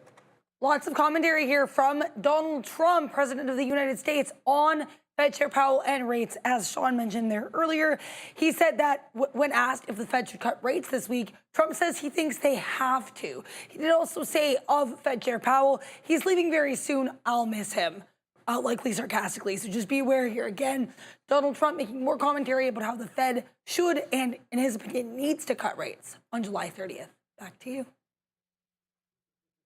Surprised me. You'll miss him. Yeah, you'll miss him so much. No questions asked. Well, he doesn't have anyone to harp on. So. You should miss him. The market's at all-time highs and not going anywhere else, right? It's like definitely. Speaking of, that's a fresh all-time high for NVIDIA. Yes, that's an all-time high for NVIDIA as that one goes higher. Tesla's still tanking as we speak, but NVDA is going. SMCI did go, but I didn't catch that one. We're in, obviously, NVIDIA when it broke. SMCI broke its highs. VWAP sitting at 56. Looking to buy the dip back into some pre-market support there on SMCI. And Tesla's still falling and looking incredibly weak. I did have one short idea, CoreWeave, but it's nowhere near 117.5. So probably no short just there yet in CoreWeave. CoreWeave's just a different beast. It's down 0.7. It's been in a downward trend for a while, so it's nothing like these others. It's going to sound like a broken record, but we're almost I pity the fool that doesn't hit the like and subscribe button. Hit the like and subscribe. Wow, we are again. This is a big trading day again for me. We hit our longs and we got them, and now they're just blasting higher. I mean, NVIDIA is the one that's not doing anything, but look at this, man. There's $1 right there on AMD as it just keeps on ripping higher, and we took a big position on that one as well. And the thing is that Neil and I talk about this. As your strategies start to work, you should be using more shares. And that's exactly what we did here again today. We just upped our defaults a little bit more on some of these names, and now it's just like pay dirt. So as AMD goes to the high side, we want to reward ourselves for being right. So that's what we're doing. We're starting to take some out here again as we break through 171. There it is, 171.60. I mean, we wrote it down here that we like this trade, pre-market high break. So what do we have? We have the pre-market high break, and it just continues to make those moves higher. So we'll go 3 for 3 here pretty early. Again, we were 4 for 5 on Friday, and I think our one losing stock might have been Google. But today, right now, it's just NVIDIA. We're going to have to wait for it, man. We got, unfortunately, once it breaks that 175 area, it kind of stopped and didn't go too much higher than that. We got 175.15, so we didn't even get a very good breakout on that name. We didn't get a great price. So I'm just going to have to deal with this. It doesn't look like it wants to go, so I'm just going to sort of ease out of it. We've got the big banger already on board, man. We're at 2 times our daily goal. Right now it's 935, so it's a banger. It's a good trade. We'll just let to see if NVIDIA goes, then oh boy, are we laughing. But for right now, there we go. We're now at the highest spot we've been at all day, and it's led by AMD. Bye-bye, AMD. There it goes. Ciao. See you later. 172 and change. Where does it go from here? I don't know, but we've got the banger on right now with that one. So it's a big trade alert. Also Google, the one that we were sort of layering into off the open, that's now coming back. So this has just been, again, another monster day. Thank you, everybody, for joining us there. I hope you're able to follow some of these trades. Absolutely. By the way, NVIDIA not leading the way, but Intel just blasted all of these chip names higher. NVIDIA's pulling back into the volume-weighted average price and prior highs. So it did give you this one time before, and it's been the breakout was not very good. The dip buy mixed, I'd say, because it did get all the way down to the 174. But I'm looking at VWAP here, holding 174.80. The other thing, as I said, that's going blasting. Intel took out that 21, now up 2%. This is SSR, everybody. So it's the uptick rule is going to be in effect in this bad boy. So you can get these squeeze type moves when you have that type of a play. And Tesla is trying to hold on This is one of the weaker names here. Still on trend down. Looks like it wants to make a retest 316. There's just nothing about this that looks super strong at this moment. So I don't think it's one that you want to fight over there in Tesla. I got to get over to CoreWeave, which just popped for the first time. This has been a short pretty much every single day. I'm fading into 117.5 on the one that is CoreWeave. And Bitcoin, we'll get to Bitcoin in a bit. It's just not the one at all. Nice. Bitcoin not moving. My eyes are going to be on ETH pulling into prior highs, Ethereum pulling back into a prior high, as most of the market is pulling back here.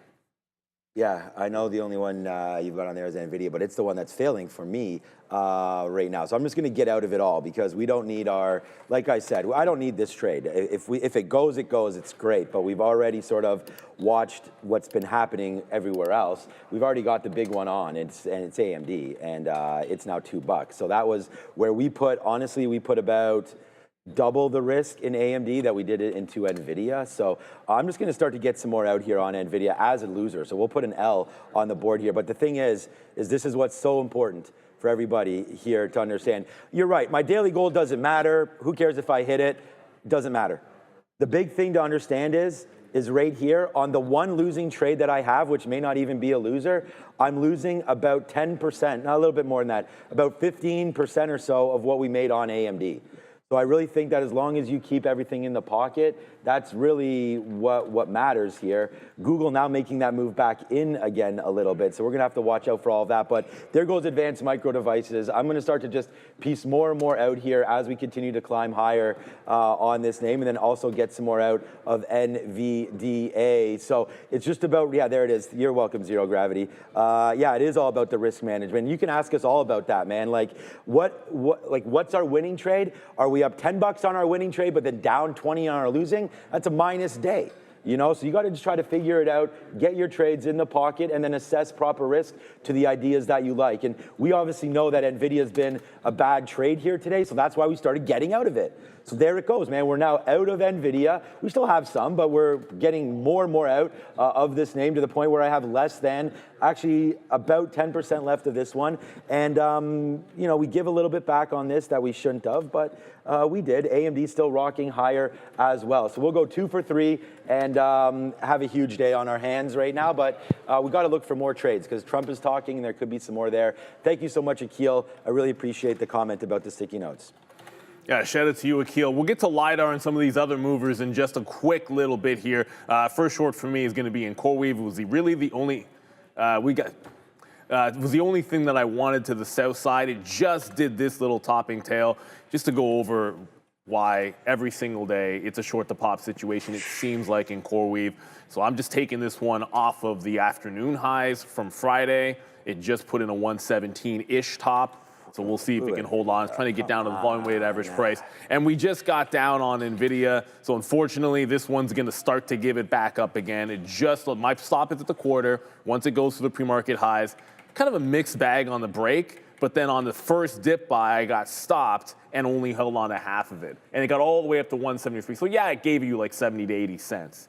But I got stopped before that, and now we're jumping out of it again. The other thing to consider, everybody, is if CoreWeave's going down, and the market's going down, you want to make sure, to me, you're still stair-stepping, making higher lows. Let me just jump over because I got to get my order out on CoreWeave here as we're going to go back to the desk. Come on, dump this thing. Let's go to Adara. Yeah, keep an eye here in SMX, a small cap order today. Security matters, about 3.5 million share float. We also have TRON. Nice look here for Tron Inc. as well. Nice push off these pre-market lows. So lots of names to keep an eye on. And make sure to like and subscribe if you are enjoying our content, this stream right here. Just press that like button, press that subscribe button, and make sure you join us every single day, a weekday anyway, at Trader TV Live. Back to you.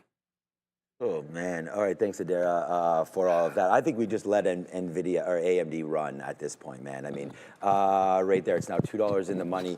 Our NVIDIA, I was going to give NVIDIA actually down. Yeah, I mean, we didn't stop out, of course, but there it comes now back up to the upside right there. So we're just going to have to wait for it. Good move. Now it's coming back. Wow, this has been a good day again for us. Oh, these are all coding as offers because I shorts, have less shorts.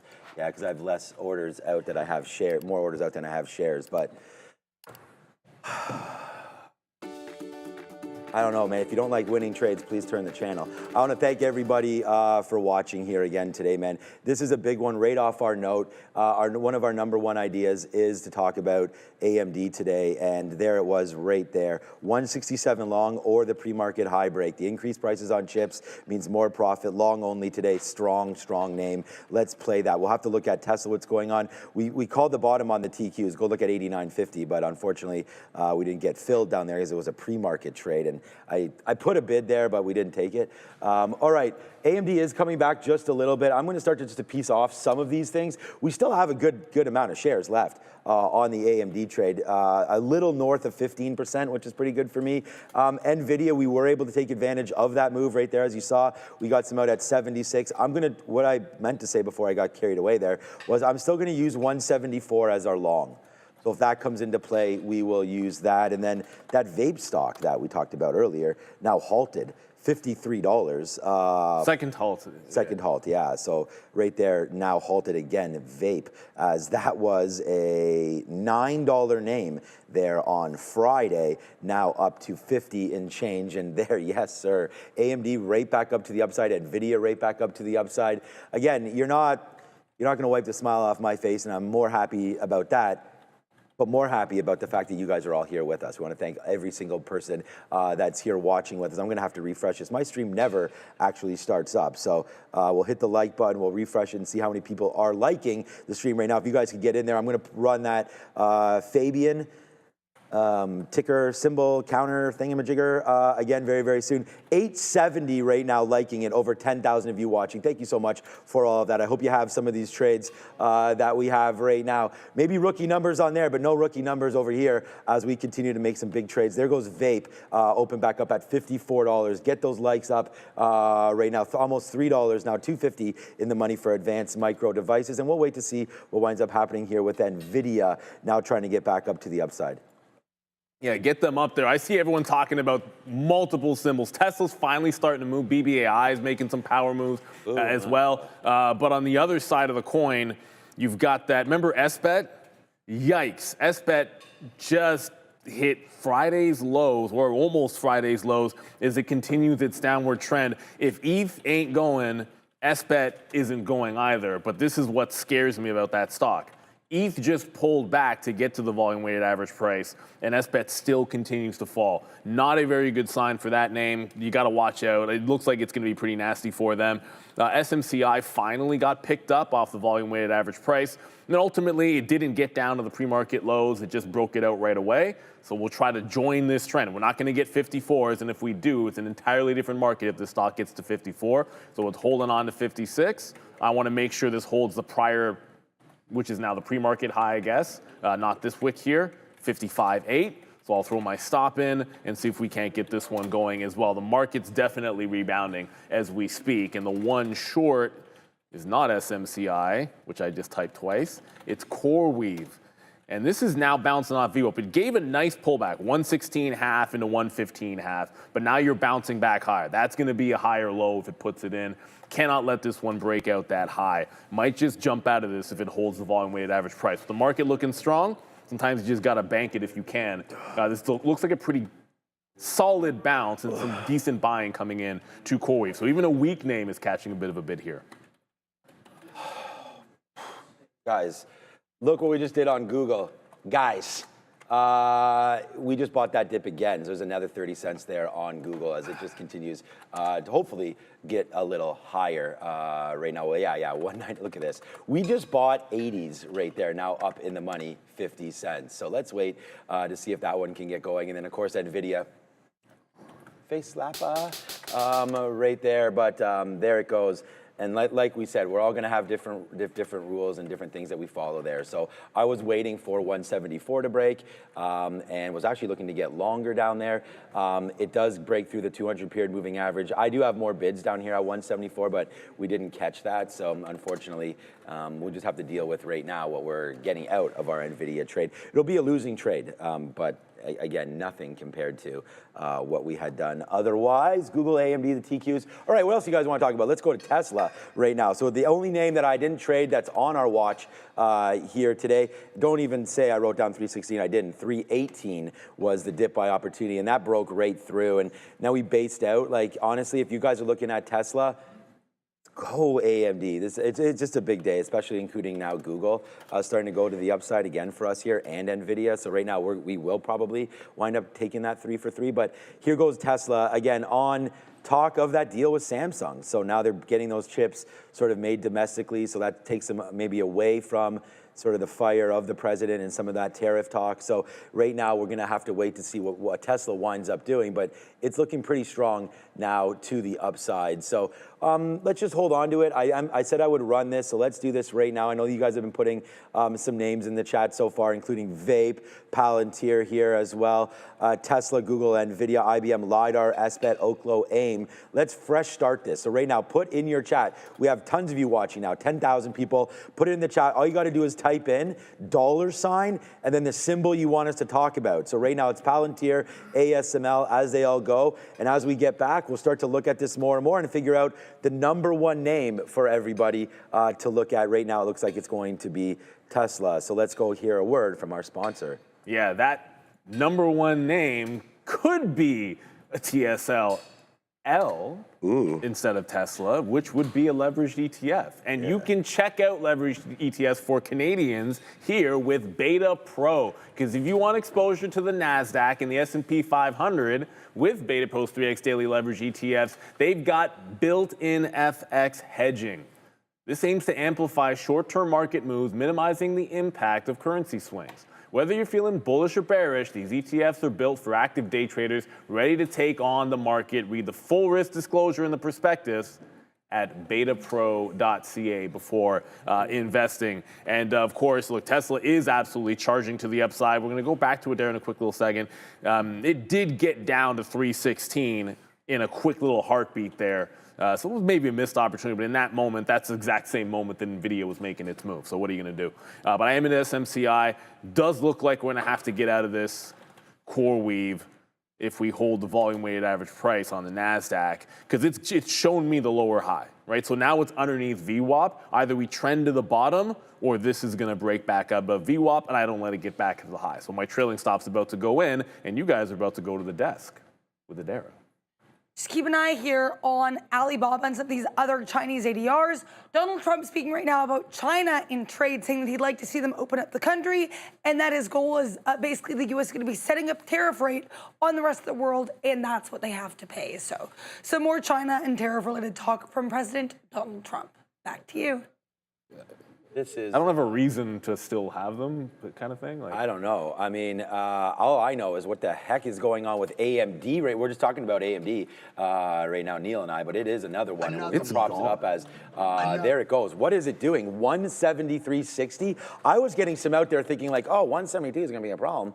Maybe we're not going to hold 172. But look at here, huh? Up to 173.50. We're long at 170 again. Yeah, and even on Palantir, less than 1% short float. Is it less than 1%? Yeah. You checked? Okay. Yeah, crazy. I was going to check. I just think it's momentum going here. There's the 169 or the chips. Again, it's not rocket science for me, man. This is an easy trade. They got the news. It broke through the level. There it goes, 173.50. Huge move to the upside. So we're going to be posting on that right now as that continues to work. Wow, there it goes. Oh, Google, by the way, still a positive stock, but we'll flush that one down el toilette right now because that is down against an up market. So we'll stay away. We bought. And this is why we're up on the stock. Right there. It was getting out, and then once we never took VWAP once. Well, we did take VWAP once, but then we couldn't do it again. Just little high wicks there being sold off. There goes Google to the downside. What's the point of even talking about it if it's not going to be participating with market strength, right? So I was wrong thinking that Google was going to be a long. The thing we wrote down for Google was a 195 break.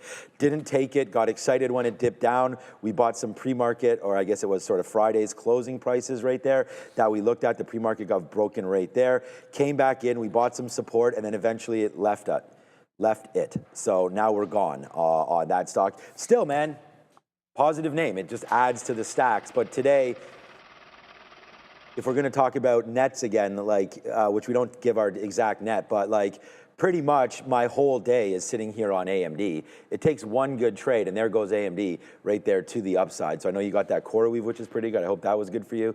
And then NVIDIA just bouncing around flat. I was debating going long now at 175 because we seem to want to hang out up here. But I still think with the negative news coming maybe from China and Trump right now, Adair's been dropping some of these headlines through for Alibaba and different names like that. I didn't like that little chip embargo, whatever that talk was earlier on that we had. So let's just wait to see what winds up happening there. We're getting out of everything on these top sides. Wow. Wow, that's not good for LiDAR, everybody. It just halted down. This was churning to the upside like 2 seconds ago, like a minute or two ago, just churning to the upside. I didn't hear anything. If they dropped like some kind of an offering or something, I didn't hear it, but certainly could just be that it broke the trend and halted down. So it's halted down 565 with a 542 tap. It's indicating it's going to open lower. That's the problem with these high flyers. You can have as quickly as they go up, that's as fast as they can come down. It's still up 27% on the day, and the market looking strong. But unfortunately, everybody, looks like LiDAR might have lost it. I didn't even pay for locates on this if it's on the back end. Might go ahead and do that for when it opens up. Adara, what do you have for us? Just keep an eye here on Boeing, BA. This one on watch. I'm seeing a couple headlines here. Apparently, the company is 37B, or at least I guess Boeing built X-37B space plane is set for its 8th mission. BA, a little bit choppy here today, a couple different catalysts. Back to you. Yeah. All right, shout out to Go Boeing. Look, the market just got through VWAP, so it looks like whatever that selling was in the morning, or yeah, pretty much all morning long, whatever it was, we're trying to abate it now. The Nasdaq breaks through 23.5 quarter, let's just say, and we've gotten through that first resistance spot. SMCI didn't get down to 54, so that gap fill never happened, and then it broke out, took NVIDIA. NVIDIA's breakout wasn't as good. Clearly could have had that, but you just move on to the one that seems like it's stronger at the moment and buy VWAP if it's going to trend up. That's the way we look at it. If it's trending higher and you like it long, then I'm going to buy the VWAP dip early, and that's always going to be a play. If we can hold 57, this has lots of room. That chart is, here, let me go to I'm just going to use my e-signal chart for you, SMCI, and go to the daily for you, because that'll be split adjusted. It's easier for everybody.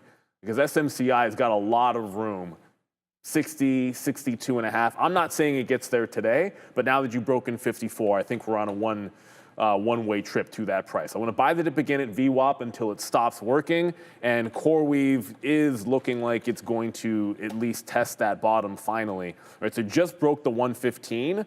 Friday's low was 114.25. It bounced off at one time. Just looking to play inside the channel here because that's what it's been doing. Like hold channel, break channel, hold channel, break channel. It's always a separate trade if it makes that flat bottom break. So I'm sitting here at 33 trying to Larry Bird this one out for a couple bucks. But you never know, sometimes at Magic Johnson. There we go, it just got filled. Well, it was at 43, not 33. Distinction without a difference. So CoreWeave, I'm out. Just played the range from Friday afternoon, and we'll look to see what the next trade is. Maybe it's a dip buy on SMCI. All right, good trade there on CoreWeave. All right, so let's go and have a quick look. I mean, I already tweeted out, we're pretty much done now for the day as far as big shares, big risk taking, unless something else does come through. And that makes me look at this. Let's go have a quick look. Big Bear AI down 4%. We'll talk about that in a minute. Tesla right now, 321 and change. LiDAR, NVIDIA, SoFi, Palantir. So all of these names, we talked about SoFi. I think I'll probably get out. Wow, NVIDIA right now, 175, doesn't want to go. That's a funny one. That's a weird one today. SoFi ahead of earnings at 29th. That's tomorrow, right? It's tomorrow, isn't it tomorrow morning? Yes. Yes, so that's why we have to look at SoFi there. Google, open door again, up another 3%. That's real nice. AMD is the... nothing else right there for AMD other than that table. Well, look, I mean, Tesla right now, like blowing everybody away with the top trade. So let's have a quick look here.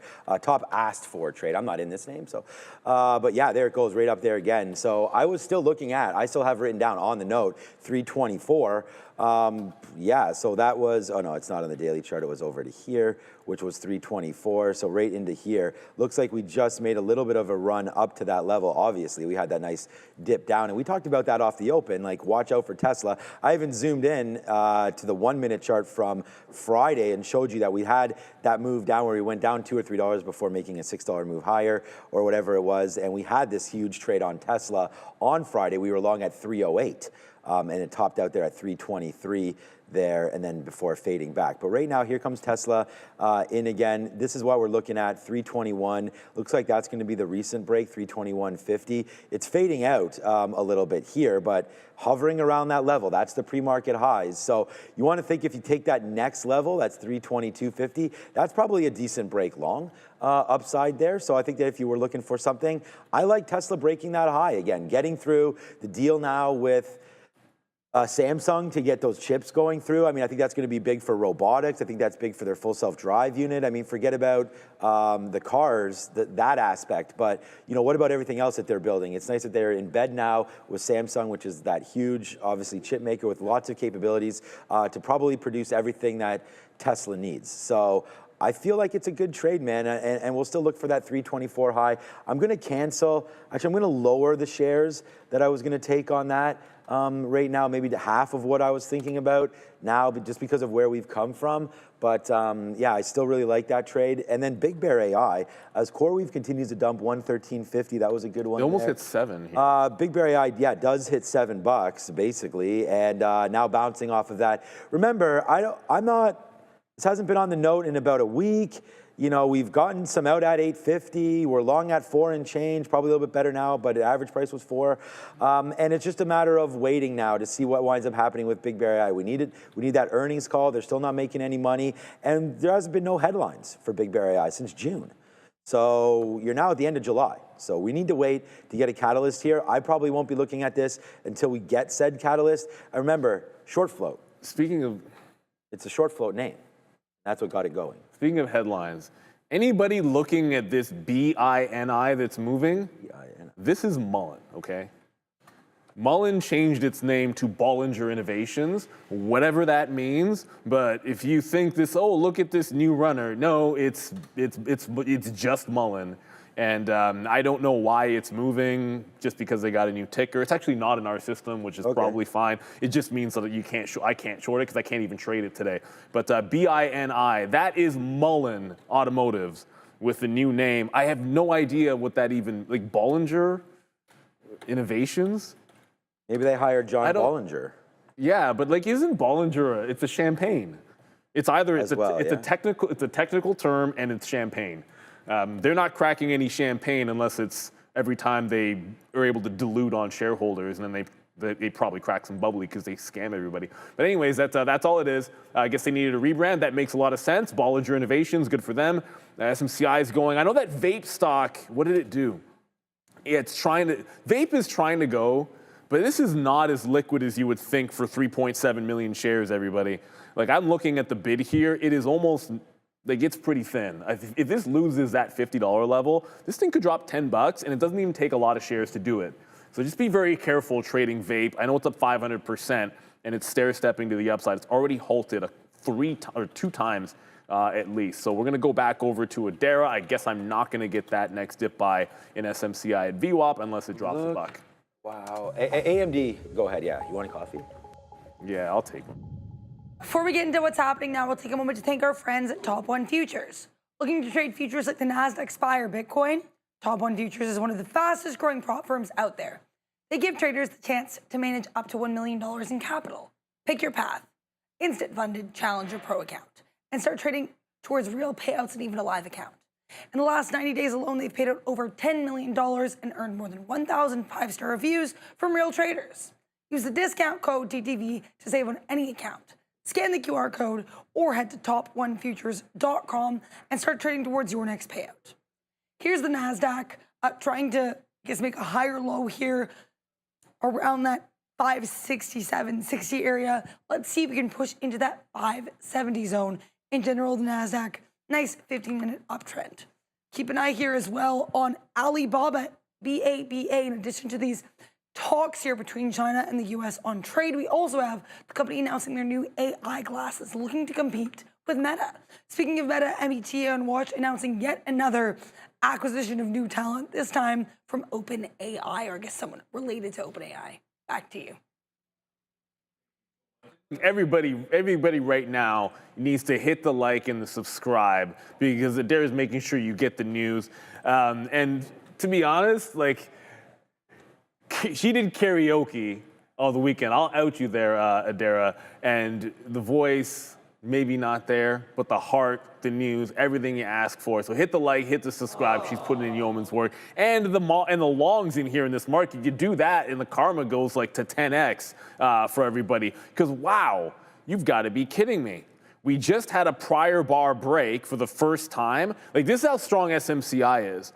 It just did a prior bar break for the first time. I'm going to get rid of the trend line because it broke and then resumed trend instantaneously. We were able to dip VWAP and get the buck change on the last move. It's just absolutely flying. What's crazy about that, look, everyone's going to have their own style. Like for me, the same thing that'll make me get out of NVIDIA is the same reason that I sort of take profit in front of the obvious levels and then stay with the trend line. CoreWeave just continues to go down, which is, it's a little baffling. I thought this could be a situation where you hit that low, market's bouncing off VWAP, it's gonna hold. But I guess it's just a resumption of trend. If it does what it did on Friday, look for it to catch a bid and then short back into a prior resistance. So that's what I'm looking for. It makes sense about 115 if we bounce. I'm saying if. That's going to be the volume weighted average price as we speak. So I'm just looking for that next opportunity. Thankfully, we were able to get the 2 wins because NVIDIA didn't work for me. But you got to move on to what is absolutely next. And the way I see it, this stock is clearly trending down until proven otherwise. Going to look to short that pop into 115 next time we get it. Let's go back to Adara. Yeah, I just want to let you guys know here, we're getting more commentary from Trump. He's saying that the U.S. will make their own steel and aluminum and that he sees the global tariff range potentially between 15% and 20%. So that would be the overall global tariff range, not including any specific country-based reciprocal tariffs. Back to you. Yeah, that's not good. We got Eddie's super chat here. Yeah, we just got a refill of coffee. We went there. Randy, actually, the steel's not here yet, so cheers. I got Randy. It seems like a lot. What seems like a lot? The amount of steel that he said. Oh, yeah. Well, we had Nucor actually reported this morning. So NUE came out. Let's see what their report was right now. Did they report Nucor? No, it was last week. I thought it was this morning. Unless, is it tonight? NUE. I'm surprised. I'm not. Yeah, Nucor earnings are imminent this morning, 9:17. Oh, they are? So I don't know if maybe they didn't come out. They did not report this morning, nor were they supposed to report this morning. I'm seeing either tonight or tomorrow morning. So either way, they will be out before tomorrow morning session. It's just unclear the timing of it. They don't say. Okay, so there it is. Big so they're companies supposed to not be out. know. Supposed to be out right now, but I guess they're waiting again. Maybe they knew something about all of this, but the only thing that we knew right now is to have these.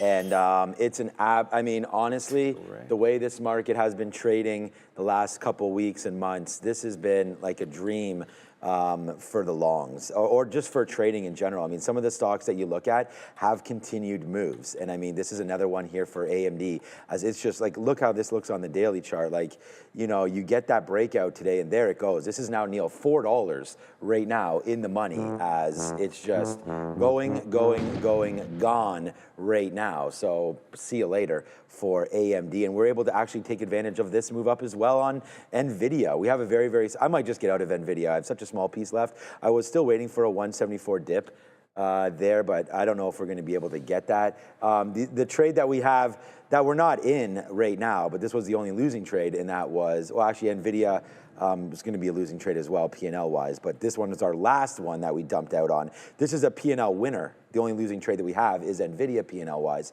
But right there, Google was our last stop out down near those levels. All right, I'm trying to go over some stories. I mean, Uber and Tesla, again, you know, we will worry about Waymo a little bit with Google coming out and Waymo being tested all over the place. And then we had the story from last week of of Elon talking about how 50% of the U.S. hopefully will have full self-drive and robo-taxi capabilities coming up by the end of this year. I think that's a little bit out there. But at the end of the day, Uber right now, good level, I think. Bouncing off of here, the 50-period moving average. I don't like that it's trying to turn down a little bit right there. Uber's had a nice move higher. So I'm going to still be long this name, but I don't think it's a horrible idea to trim something if it does break through this $89 level. But that would be a decision for you, not me, because I think I'm going to hold on. But just right there, $89 could be a little dip buy opportunity there for Uber as we continue to move forward. It's been great to hear. It's been great having obviously Adara back because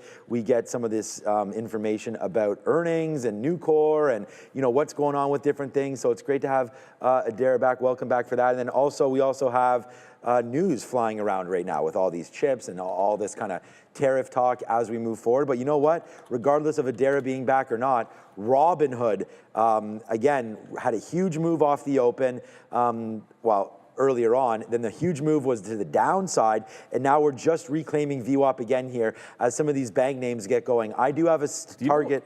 I don't own Robinhood. Nucor, is that what you're going to say? My out for this one, JP Morgan, is just slightly north of $3.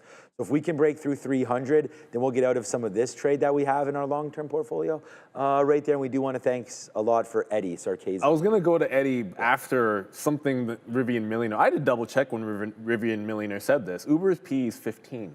Yeah. But its forward P is 30. So but either way, that seems pretty reasonable for Uber. I was just thinking, oh, maybe it is worth trimming, but that's too cheap to trim. The 15 PE, coffee money. Thank you, Eddie Sarkisian. Is it Sarkisian? Yeah, Sarkisian, I think it is. Yeah, Sarkisian. Appreciate you so much. We got the coffee. What we didn't have was the breakfast this morning, so I could use like a bagel or something. Actually, I don't even like bagels. I could use like a pastry. I'm gonna get myself something at lunch. We gotta get our own food. Yeah, you should definitely get something at lunch. Tesla. Well, I should probably, hopefully. Yeah, if you're hungry, you should get something. Yeah. Tesla is gonna break. So it did dip to 316. I'll slap the fill myself. I traded all 4 of the names that I wanted to. I didn't trade Tesla. Oh, sorry, that's not true. I traded all of the names. I traded. Perfect. I mean, that's what we're trying to do. No, Tesla I didn't trade, and Tesla was the only one that did set up at the first level I liked. But in the moment, the thing about the open is, generally speaking, if 2 stocks are at your level, you're going to take one of them. Usually that's how it goes, unless you have automated the trade, right? So Tesla does bounce off 316, but I didn't have a resting order sitting there at the open, and it looks like it's going to be strong. So it's going to break out that top. There's bagel money for you. So knock on wood. Now we got to decide something else to get now. Knock on wood. Oh, I mean, we're getting lunch already, so thank you for that one, Eddie. Eddie with another one. I ate too many. We had brownies this week. Eddie, hey Eddie. I had like 5 brownies yesterday. I really shouldn't eat a pastry today. Let's be real. I got a cop. I had 5 brownies yesterday, and on top of that, I'm trying to recover from a slight hamstring injury, which as I was ramping up my running. Well, you know what? I was stepping up my running. Oh, good. And I was doing strides, and the good news is I was able to shut it down pretty early, so it's actually not that bad. Okay, good. But I like to eat ridiculously healthy and hydrate really, really well whenever I'm recovering from something. It's just an old habit, right? So I try to eat really well for a few days and do really, really well with my hydration just till I'm feeling 100%. Because the Tesla is going to break. I think if it doesn't hold, 320 is a level. It's VWAP. It's everything you want from it. And, ooh, goodness, it's going to break any second now. The other thing we're going to get to in a quick little second there for everybody was going to be, no, it's not those types of brownies, was a name that we haven't talked about that reports this week. And if this starts going, Apple, what's up with that chart? Apple has a wall of resistance just above 215. It has been going sideways for a while. Sorry about that chart. I'll go to something else in a minute.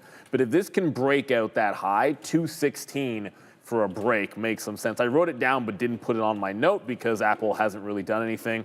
But with the market trying to stair-step it up, that 216 could come into play on Apple. But for now, it's going to be Tesla next, barring something unforeseen happening in SMCI where it pulls back into VWAP or it gives me some kind of a reasonable entry. That one's just gone. Okay, look, so we were just talking about Tesla there. Look, for the TQQs, right? I mean, we had written down here on our sticky note, 89.50 is a great level. The low of the day today, 89.50 right there on the TQ, like to the penny. Right there. So that was a good call. It didn't have it. Goes up to 90.20. Watch out for it fading back now a little bit. We're starting to get out of everything. And then just as Neil mentioned as well, talk about trading your plan. And I'm glad Neil's done that today. I'm glad we all do it. And sometimes I find for myself when I don't is when I sort of lose it a little bit. And including there, NVIDIA 175 long break. We hit that. That's going to be our one red stock on the day. It did go up. And we're lucky that it didn't really tank. So we're still fine on that one. Google, the 195 long never hit, but we got some dip buy opportunities. The AMD is the #1 trade idea for me today. This is what I write down first. It goes like 1, 2, 3, and then I kind of fill up the corners. But then there's the Tesla 324 break. So we did talk about 318 dip buy opportunities, but 324. So if that does come in, we're going to... It's happening right now. It's happening right now. Okay, so we're going to take it again. But we already lowered our default a little bit on that one just because of where it's come from. So we'll wait for it. Obviously, I'm going to take the trade, but not as much. It's happening now at 10, 12. And I just sort of play all the stocks as per usual, right? I mean, AMD is $4 in the money off of that one. That got going real early. Let's see if NVIDIA can give it to us. We've been getting out of more NVIDIA. Actually, you know what? I'm just going to get out of NVIDIA right there. We're out now. We have nothing to worry about now on NVDA. As it just comes back in, it will be a losing trade for me on that one. But again, we lost 20% on NVIDIA. We lost 20% of what we made on AMD.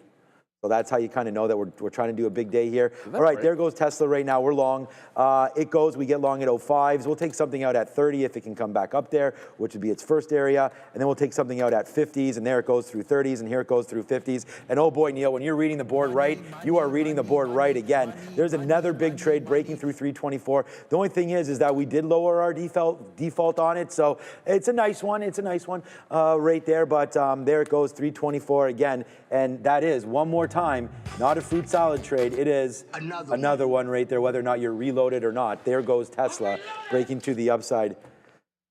We're at the highs of the day. Again, there's another 70-cent winner. Yeah, it just did as well. Look, Tesla was actually the first one on my list, but I liked 316 was the first idea. 324 was the second part of the note. But it's already starting to, well, you can now see it. It's already starting to find that sell. For myself, I tighten the stops at this time of day. And on a breakout trade at the open, give it more. At this time, till about 1 to 130, give it a little bit less room on that break. Like I'm not giving it a 323. If we lose the quarter mark, I want to jump out and wait for the next take, which could be 22s. It could be 20 even, whichever one it happens to be. If we just hold, great. We can work into this 325 level, which is obviously a big psychological level here on Tesla. And then remember, this was a move down on earnings. Like this is now, like you're still filling in the gap from earnings on Tesla, and it's the mid 330s that would be in theory where your resistance would be. So there's a lot of room for this to potentially go in the upcoming days here for Tesla. I keep seeing in the chat here V-Wave, VWAV.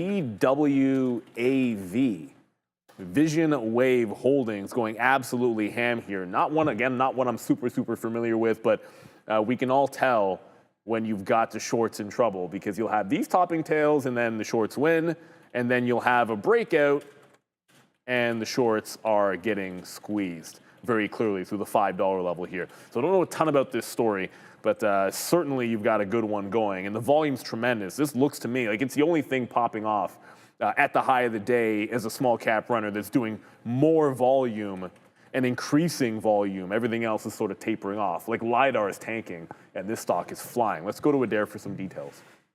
I have a story for VWAV Vision Wave, securing up to $55 million in growth capital to scale AI defense solutions. So interesting play there for VWAV. I also want to mention we have comments coming from Canadian Prime Minister Mark Carney on a potential trade deal between the U.S. and Canada. He said that a U.S. trade deal without any tariffs is not likely. So it's very unlikely that we'll get a deal that does not involve tariffs on Canada. It's also worth noting here, apparently Carney said that the negotiations between the U.S. and Canada are in an intense phase. So we'll have to wait and see what that means. Back to you. Could be good. All right.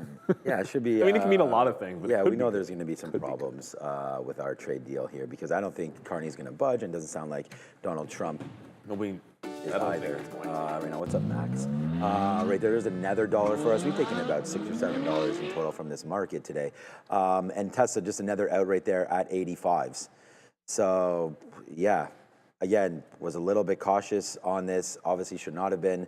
This trade has never gone against us. Right there, the 324 long break. So we're pretty happy with that one. We did get out of our NVIDIA, so we're not worried about that anymore.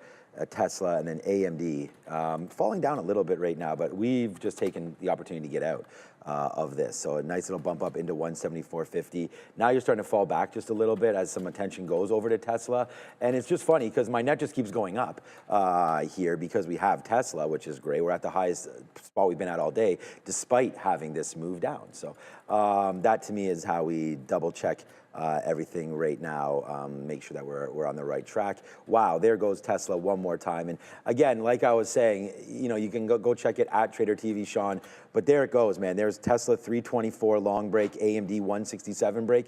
These are going to be the top two P&L names here on the show today. And it's just following your rules, like you mentioned on CoreWeave and everything. There it goes now at $1.50. We might as well take out some more shares right now. $1.70, $1.80. Wow, what is going on? We props it out right there. My only bad was telling you guys that I lowered my default on that trade, but there it goes, man. We still have tons of confidence, and we're hitting our levels. We're making the goals. We're doing all that, man. We're paying for vacations. The market continues to go upside right now, and what a bull market it has been. Big Bear AI. Let me double check to see what people have been talking about here, because I've been looking at the chat, but focusing obviously on these trades as well. So Tesla, man, there it is, man. It's your number one stunner. So that's for sure right there. What's up to Tesla traders today as the bears go bye-bye and the bulls enter the building for Tesla. Vape is there, Open Door, Palantir, Google, AMD, SoFi. So SoFi on report tomorrow. That could be very, very interesting. Big Bear AI, of course. I'm thinking it's going to sell like it always does. Yeah, I mean, what does it have to do? I mean, some of these banks,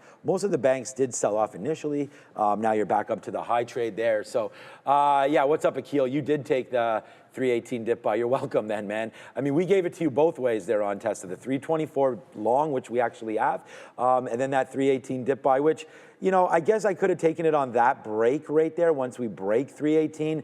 But again, my attention was elsewhere, and we could have done that. So shout out to you, Akil, and to everybody in the chat. Make sure you do hit the like and subscribe. Keep us coming back, man, with all of that. So there it goes. You have Obi and Sharif on the midday show. Joe's still at that bachelor party. You know he's doing it up.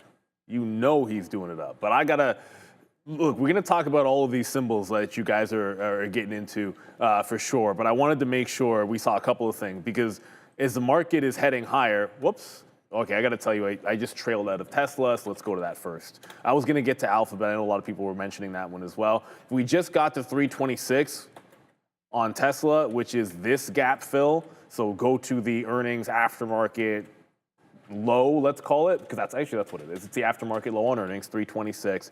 It goes 325 into that 326 level. Sorry, 324 into that 326 level, and now trying to pull back in here. It's already at 25. I go dip into prior high is the way to go for the next step. But with the market still sitting trend up, Alphabet just got to their lows. I don't know what it is.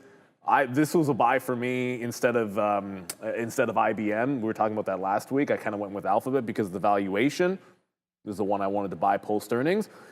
Got to hold on to 191 here. We can hold on to 191. I think we're solid. But if we break that on earnings, this was down at 187, where the next support might be here on Alphabet, and that's a might. We don't really know for sure if there's going to be a bid at that 187 or at that 91. So that's the first place I'm looking for a reversion, would be the support for Thursday and Friday on Alphabet. And LiDAR, my goodness, still making some fresh lows. It halted down once and is now holding underneath $5. This stock continues to crumble a bit to the downside. It looks like it just lost the momentum. There was no story that I was aware of, or that I am aware of, I should say, is it looks like this one is absolutely churning. And we talk about the chips being strong. I mean, almost all of them, let's just say. AMD going nuts today. NVIDIA is up. I mean, it's up 0.8. That's more than the market, so it's okay. SMCI is up 5%, but lo and behold, our Intel one reported a disappointing quarter, let's just say, because they were supposed to make a cent a share. They lost 10 cents per share. the bar is low and you missed it anyways, it's back underneath the $21 level. So this one, I wanted over under at 21. I didn't take the long because I'm kind of biased short to the south side on Intel and liked other things longer. So if it holds underneath this 21, I'm going to be short here at VWAP. Tight stop, relatively speaking, but that's because the level is pretty obvious here on Intel. Let's go back over to the desk and see what Adara has for us. I have small caps. Here's the IWM. This one is certainly consolidating near its low of day on the 15-minute chart. Nice little rounded bottom pre-market, but really unable to hold any of that or push higher and selling off, like I said, kind of throughout the day. We are, though, nicely nicely above these lows from Friday for the Russell around that 222.50. Currently trying to hold on to 224. Here is V-Wave, as Neil mentioned earlier, Vision Wave, VWAV. This one near today's highs, announcing up to $55 million in growth capital being secured here to help scale AI defense solutions. No news that I could find for ATYR Pharma. ATYR is the ticker, but they have about a 23.7% short float. Last but not least, CEA Industries. VAPE, or VAPE is the ticker, announcing a $500 million private placement. Be aware this one is very prone to halting. In fact, it's currently halted. Back to you. Right. And what's not halted right now? Tesla goes to 326. All right. I did want to talk a little bit. I mean, crypto right now, 18.1, moving around just a little bit. I'm going to wait. I'm getting out of everything now. It's 10:20. We were just talking about like this aluminum story. That should be really interesting to see, of course, with Nippon Steel taking out U.S. steel earlier on this year. That was approved. So, you know, hopefully they're making more of that here in the United States. Well, here in Canada, that's a bad thing for us. Well, you know, I think that's what right now Carney's probably trying to think about, like how can we save the aluminum business and whatnot, and obviously automaking, manufacturing here as well. We can manufacture all the cars with the aluminum that we would have here in Canada, I would assume, but definitely need that trading partner there with the United States, and that would be a big one. So we'll wait to see what happens there. But here's IBIT right now making that move back into the downside. So yeah, looks like we're underneath now, underneath pretty good, and making lows right now on Bitcoin. So I would still prefer the short now. I don't know why I said still. I was looking, I never talked about it early off the jump, but I'm always trying to look long on IBIT or on crypto names in general, but it has faded out and not really got going here yet today. So we always try to think of what's the next catalyst. We did have the Genius Act come through, and that really sent ETHA upside right there. And if I hear anybody else call 10x on any of these things, I'm going to call out every time. If ETH goes 10x, I'm eating all the pineapple pizza and gladly doing it. I mean, nothing's going to go 10x from here. I don't think. Of course it's not. Yeah, I mean, eventually. No, but ETH obviously. I'm sure there's probably some small. I'm not talking about probably some small altcoins. Yeah, right? No. Yeah. Look, I mean, get out of here. I don't want to be. We don't share, you know, what the value of our positions around here, but I don't know. I own a lot of crypto, so it's not like I'm against crypto by any stretch, but it's just these 10x's, like whenever I hear things like that, it just makes me think this is too frothy. There's too many people looking for those home runs. I mean, I think Bitcoin's really worked lately because it's had sort of no dramatic. I mean, sure, there's going to be moves where it goes 5 or 10%. I mean, AMD's up 5% today. So, you know, stocks have those moves as well. But just like Bitcoin's really started to climb, and it's made some sense. You know, it consolidated, then broke, and now it's consolidating again. So I wouldn't be surprised if it breaks a little bit lower. Like if you look at this like a stock, it actually looks pretty reasonable to us, and actually looks calmed down when you're looking at some other names that have really bounced around. I mean, Disney went from 80 to 120 in a month and a half, and so you know, to think that Bitcoin is over now, obviously I think that that's incorrect. But I also don't think that there's these huge moves coming. And I'm talking about Ripple. I'm talking about everything. I'm not sure that there's a 10x move in, let's call it the next year and a half in any of these plays, unless you get like one of those altcoins that has different ways about it, right? So yeah, I can't. None of them come to mind. Like I'm sure you guys can come up with something like Fartcoin. Fartcoin. I always think about Fartcoin because that's the one that Michael always brings up, but. Yeah, 10x, like you start breaking things. If a market this strong is supposed to be able to handle ETH going 10x, like you start breaking fundamentally the market in general. There's only so much money. I know they print a lot of money, but there's only so much out there. Let's go back over to Adara. This market's pulling back a bit. Might provide some opportunities for dip buys. Oh, no, my bad. My bad. We are going to the man next to me. Yeah, we're going over here to talk about Trade the Pool, because with Trade the Pool's swing trading programs, you can get access to up to $40,000 in buying power to trade real shares, of course, not CFDs. You can hold positions overnight, over the weekend, and enjoy limited risk, thanks to an all-in-one evaluation fee. No monthly payments, no hidden costs. Take my guy Vicente over there from Trade the Pool. I have no idea who this is. He already locked in $23,000 in profits. Congratulations. His top performer, NMAX. He shorted it from April into May and pulled around $6,700 on that trade. So congratulations to Vicente there. Trade the Pool is giving swing traders the tools, the time, and the capital to survive and to thrive. Scan the QR code and enjoy 10% off. That is right now on your screen right there. And again, look, I mean, it's going through all those examples. Go through them, figure out which challenge or how you'd like to be funded, and go for it from there with Trade the Pool. And then, you know, scan them, let them know you're coming from the best trading show around, of course, Trader TV Live. Get your 10% off. And now we can go over, I believe, Andre. We do not have anything to go to Adara for. That's okay, because we got a super chat. Good, perfect, let's go. The Dan Zone. What up, the Dan Zone? Appreciate the super chat there with $5. And that's just it, just giving the super chat. No message, no question. Okay. It's okay, you can ask a question, you can not ask a question. You could just be reading what's in here and see what everyone's into. Lulu, oh, Jaguar nut. Lulu, and says goal, goal, goal. I gotta pull that one up. But Rivian Millionaire, UNH. Yuck, yuck, yuck, UNH. We're going to get their report. Yucky. And no, I want to get to Lulu in a quick little second here. But Lulu. What's Lulu doing? I know I just saw Lulu and it said goal, goal, goal. So hopefully that's a bounce, because we know Nike got the upgrade and they were looking the strongest in the bunch. UNH, though, it's up 1% before they report. But just remember, this has been sliding. You got to do more than be up 1 point. It's been sliding down since about the 320 level for sure. It does look a little bit sleepy since that recent dead cat bounce that it had. But sleeping as well had been the retailers. All this uncertainty is not necessarily boded well. On top of that, let's be real, this is just, it's a difficult business to have a brand which is so hot stay on top for a very, very long time. That's not easy to do. And Lulu's trying to find their way again. And if you're, what goal are we reaching? It's up 0.5%. Maybe it's made a new bottom here because it didn't make a new one. Maybe it's holding a bottom because it didn't make a new one here today. But I don't see anything that's looking sexy about Lulu, as it's flat at the lows. And meanwhile, Nike's just doing it. There's your breakout. You're up 4%. You got an upgrade. I much prefer to join trend in a comeback story than try to hope that you've caught some kind of a bottom, right? So whether or not you believe that Lulu's executing worse than Nike, the trend is showing us that the buyers are at least stepping into this name. And that's what I want to see. As deals start getting made, I want to see the recovery. Like, where is it? And it's starting to happen here in Nike. I don't necessarily have a preference myself. I'm a New Balance kind of person, but, you know, do it, Nike. Let's keep it real. I'm in that Intel short off the 21 level, and we're looking for the next opportunity in either SMCI or Tesla.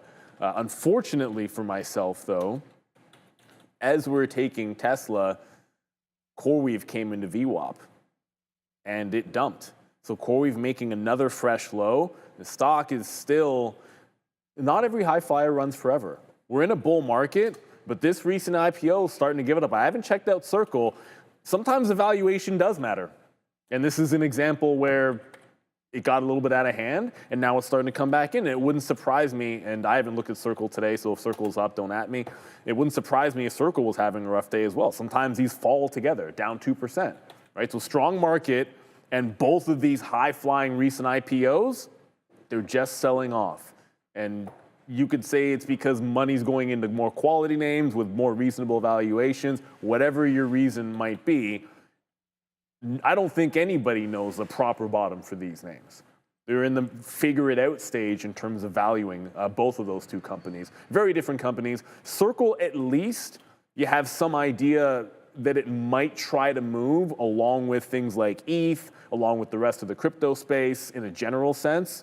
But even on a day like today, it's not like I don't see Bitcoin or ETH doing anything too crazy, and this is down another couple points. Yeah, Tesla, I was just going to look quickly. I'm going to talk about something else here, but Tesla, we just got some more out at 325, man. We are now holding about 15% or so left. I'm actually getting a little nervous. I'm going to take another piece out here at the 40s. There it is. Okay, so good out there on Tesla. And the other trade that we have is right now is AMD. We have 1% left of this trade. If this breaks through view up, we're going to get at 172.33. So let's just put that run right there, 172. Let's give it a break through the quarters of 24. Make sure that that goes out, because I might have had another stop. I did not. Okay, so that's going to be that one. So good trade so far on that. Look, part of what's been happening here is all-time highs, right? I mean, we've talked about the sort of the strength in this market and what that's meant for the market. AMD obviously helping out today with some upgrades, but look at the Nasdaq, look at the ES, they're all upside today. What's IWM starting to do as well? As we talked about the rates not going anywhere, what an exciting week we do have. We actually have non-farm payrolls coming on Friday, as well as the interest rate potential cut.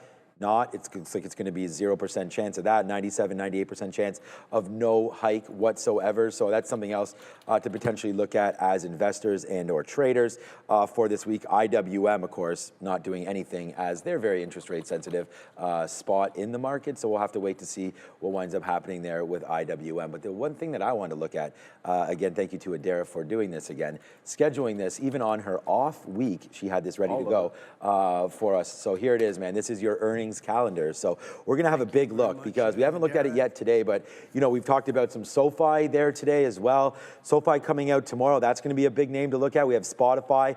And what's really helped us out was the move from Google last week. They started getting back to the upside, more CapEx coming from them. And then Tesla right back, now that it's at, well, it's back to 325 again, right back to where it was pre-earnings, roughly that 330 mark. So, you know, they've held out well into earnings as well. But what's coming this week is big. And we're going to wait to see if we do get some continuation forward here on those big spenders. That's going to be Meta right there. We've got Microsoft in here. We've got ARM letting us know how the cell phones sort of have been as well. Qualcomm letting us know about cell phones as well. But earnings on Wednesday, definitely a huge day. Carvana, a big name. Tonight, of course, not much tonight. Tilray Waste Management. Tomorrow we kick it off with some big ones in the post-market, sorry, in the pre-market, including PayPal. That should be an interesting name, as we see Robinhood and XYZ, of course, Block getting involved now in the crypto space. They've always been, but more talk them, and then them getting added to the S&P 500. Look at Visa there as well. That's going to be a big look, as some traders were concerned about stable coins. We'll see what Brian Nickel and Starbucks has in tune for us, as well as I believe there's a rebound in that stock. I really like that name heading into earnings. Might be the most attractive name that I think out of all of these. And then even taking some of these big tech names into consideration, I mean, it's Apple. I think that's the big one. I think Amazon will be fine. I'm not too worried about that. Let's hear what Apple's plan is for AI, for the release of that 17 and iOS AI coming, hopefully with more important updates, you know, like what are they doing with Perplexity? What are they doing with their AI? Apple wants to build everything internally, so yeah, I'm not sure they're going to take out somebody like Anthropic. It's not what they do. No, and Apple doesn't make. Well, don't sleep on. Let's not sleep on strategy and coin, because as far as movers go, on Thursday, Coinbase has been a sleeping giant that got woken up. We get Robinhood, of course, this week as well, but MSTR. The strategy has been, look, it's been working. Hey, they didn't buy any Bitcoin last week, by the way. I saw this morning. Something. Well, last week, they bought a couple of times on this rally, but last week, apparently they didn't do any buying. It doesn't mean they've stopped. It's just always interesting, because I feel like you get an update every single week. They bought X amount at this price or that price, but this has been on a bit of a pullback as well, and it's respecting the 50 on the daily going into those earnings. And we talked this morning about a Bitcoin mining company, not an actual mining company, Mara. Yeah. They report after the bell.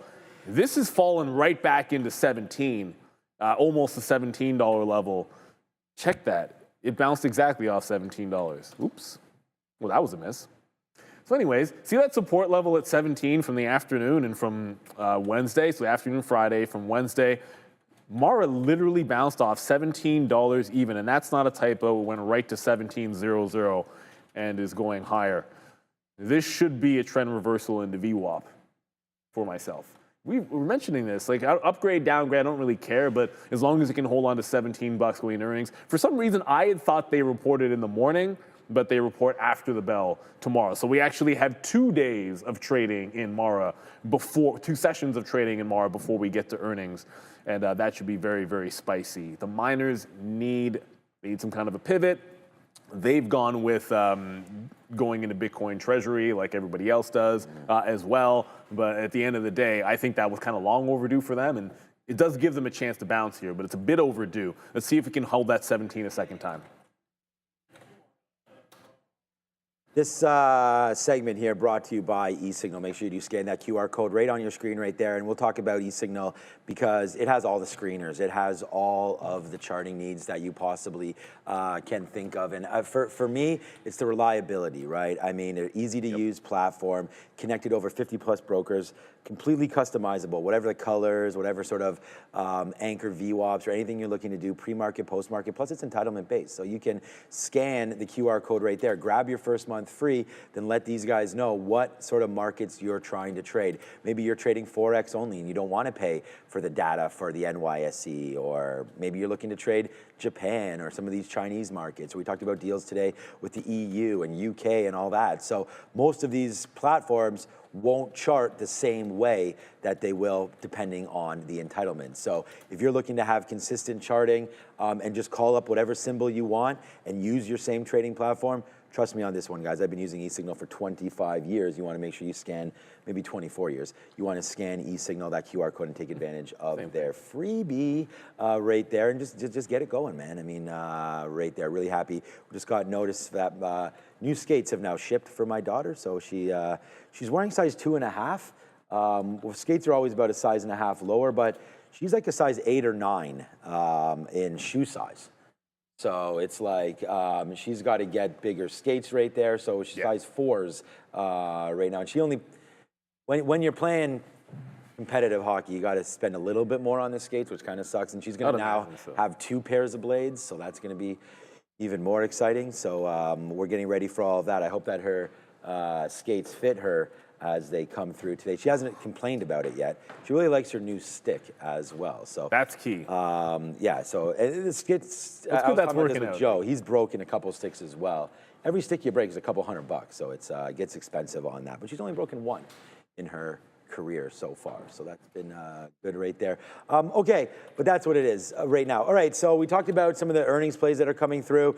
Just really quick, we haven't talked about too much about SoFi yet today. Last time I looked at it, it was near some of these tops, and we've seen $21 to $24 before up here. We're gonna let this, I think it's been a while, so we might have to let this really base out again. But you know, if you were buying this name at any point over the last 2 or 3 years, look where SoFi was, look where it is right now. So I would just say, I looked at it over the weekend. I'm not really heavily invested in this name. I'll probably let it go. It actually goes way further back than where I'm talking about right now on SoFi, too far back that our daily chart doesn't even expand back there.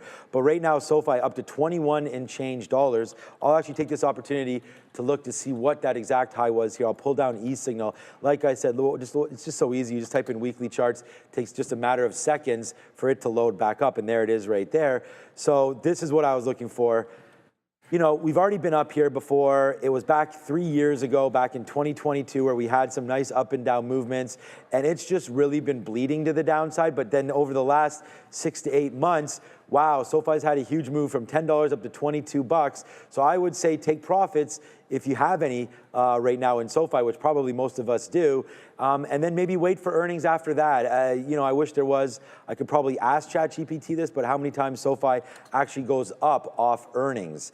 I don't think it's very often. Some of these bank names, they tend to sort of underwhelm, kind of, I feel like it's on purpose, and then they blast higher over the next coming days. AMD, we're gonna go back over 1040. This is gonna be the big stock for me today. We talked about where my stop order was. I'm gonna get another out here at 85 if we can. I put an 84 actually, if we can get that. As we've had that nice move up, our stop was gonna be VWAP, and wow, did we hold that pretty good. So we'll take another out if we can see fit on that one, but so far so good. SMX also ripping. Before we go to the, I asked Perplexity a specific question regarding SoFi. Yeah. I didn't say how has it performed in the third. I said how has it performed the last 8 earnings reports. Okay. And it told me for 4. So anyways, it said rose 0.5%, fell 10%, fell 6.5%, rose 1.2%, which I wanted to the downside. I wanted to go further than that. Obviously, I can't. I told it 8, but that tells you the last couple times. This is why we keep saying on SoFi. Yep. I know for myself, I'm in that take some profit in front of earnings because when it goes up, it doesn't hold. And when it goes down, it's a real move to the downside. Let's go up to the desk and see what other strong sectors there might be, I think. Yeah, there's some strength here in electronic technology, of course. AMD, positive HSBC note based on reports that they're going to have some better pricing for one of their chips. So good look here for advanced micro devices. TXN, they reported last week. They're also strong today. KLAC looking pretty good, and Broadcom and NVIDIA relatively strong today as well. Technology services a bit mixed. Meta to the upside, Google to the downside. Meta, of course, reporting later this week, along with Microsoft after the bell on Wednesday. Finance mixed. Health technology, consumer non-durables, consumer services, communications, industrial services, process industries, all red. But energy minerals here, very strong. Consumer durables, very strong. UNH trying to hold up the health services sector, and retail trade, Amazon and Home Depot trying to push this one a bit higher. Pretty mixed across the board, guys. Back to you. Doesn't sound like I had as fun a weekend as Adara did over there. Shout out to Adara. Right now, grab some tea, get going on that. Thanks for the reporting there, Adara. Yeah, tea is good. I'll have to have some of that. We're going to go hit the gym, and then we will, come back. I don't know what I want for lunch midday. Yeah, that's the other thing. We're responsible to get our own lunch. I'll probably get, I don't know, in honor of getting tuna on salad, I may just do that. Yeah, but you know what's going to happen. And then it's going to come tomorrow. Perfect. We're going to get tuna on the salad. Yeah. See, the thing is, it's kind of like a double. You don't care. You won't. No, it's like, yeah, this way. Yeah, first of all, for sure that. But also this way, if it doesn't come tomorrow. Oh, then you win it. Then at least it's like, okay, I got it today. I don't know. What are you thinking of? You always get subs. The thing is now, because I have a slight hamstring pull, so I don't want to walk too far. But I also don't want to get a sub again, and they're pretty close. I haven't decided. I'm not gonna lie. If I had decided, I would probably say I don't want to go to Tim Hortons. I don't know. I have a real problem walking into Tim Hortons and not walking out without a pastry. So I try not to go into Tim Hortons if I don't want to eat a treat. But there's lots of options around. Yeah, sure. Why not? I could get a tuna sub from Subway now that you've said it. Oh, great. Now I've got tuna on everybody's mind. No, but right next to Subway is Aroma. That's what it is. So you can get, they have salads and sandwiches there that are pretty healthy as well. I was thinking about getting that going on. That's where I'd get the I'd go for a slice too, though. Top. Fabian, what are you thinking for lunch? He hasn't thought about it. He's too busy. Well, that is basically what's for lunch. I mean, we don't have a caterer here today. They finished the floors, so basically everybody in the back office that's part of Real Trading is not here today, as they all work from home. And we're all here, though. Shout out to Ramin. Show's got to go on. Everybody here except for Joseph, and he's going to be coming back on Wednesday. But Ramin's here, Fabian, Andre, Sharif back in the building. How was the walk? It seems like it's pretty nice outside. Yeah, it's nice outside today. I don't know. It was we got cooled down a little bit over the weekend, although yesterday was humid. We were on the diamond 3 times this weekend, and then we played on Thursday night. We played on Friday night. We practiced yesterday. We practiced Saturday. And we practice again tonight, and then we have another practice on Wednesday. We have a game on Thursday, and then we have a tournament in Canada. I'll see everybody there, see everybody in Ottawa. We'll see you guys there on Friday, Saturday, Sunday. Back Sunday night, back here for you guys a week from today. You're busy as all heck. This is my lightest week. Well, this is my wife's family does a serious canoe camping trip. Every single summer. Nice. Now, usually, I already had portage and all that stuff. I don't usually go. I was thinking about it last year, but then I got hurt. But then this year, it's like I've already taken enough time off. So I'm like, I'm not taking another week off of the markets. And B, I love camping, but hauling a canoe, I'm not at that level yet. I'll get there. One year I will get there. Oh, yeah. So I'm kind of free this week, although I'm still planning.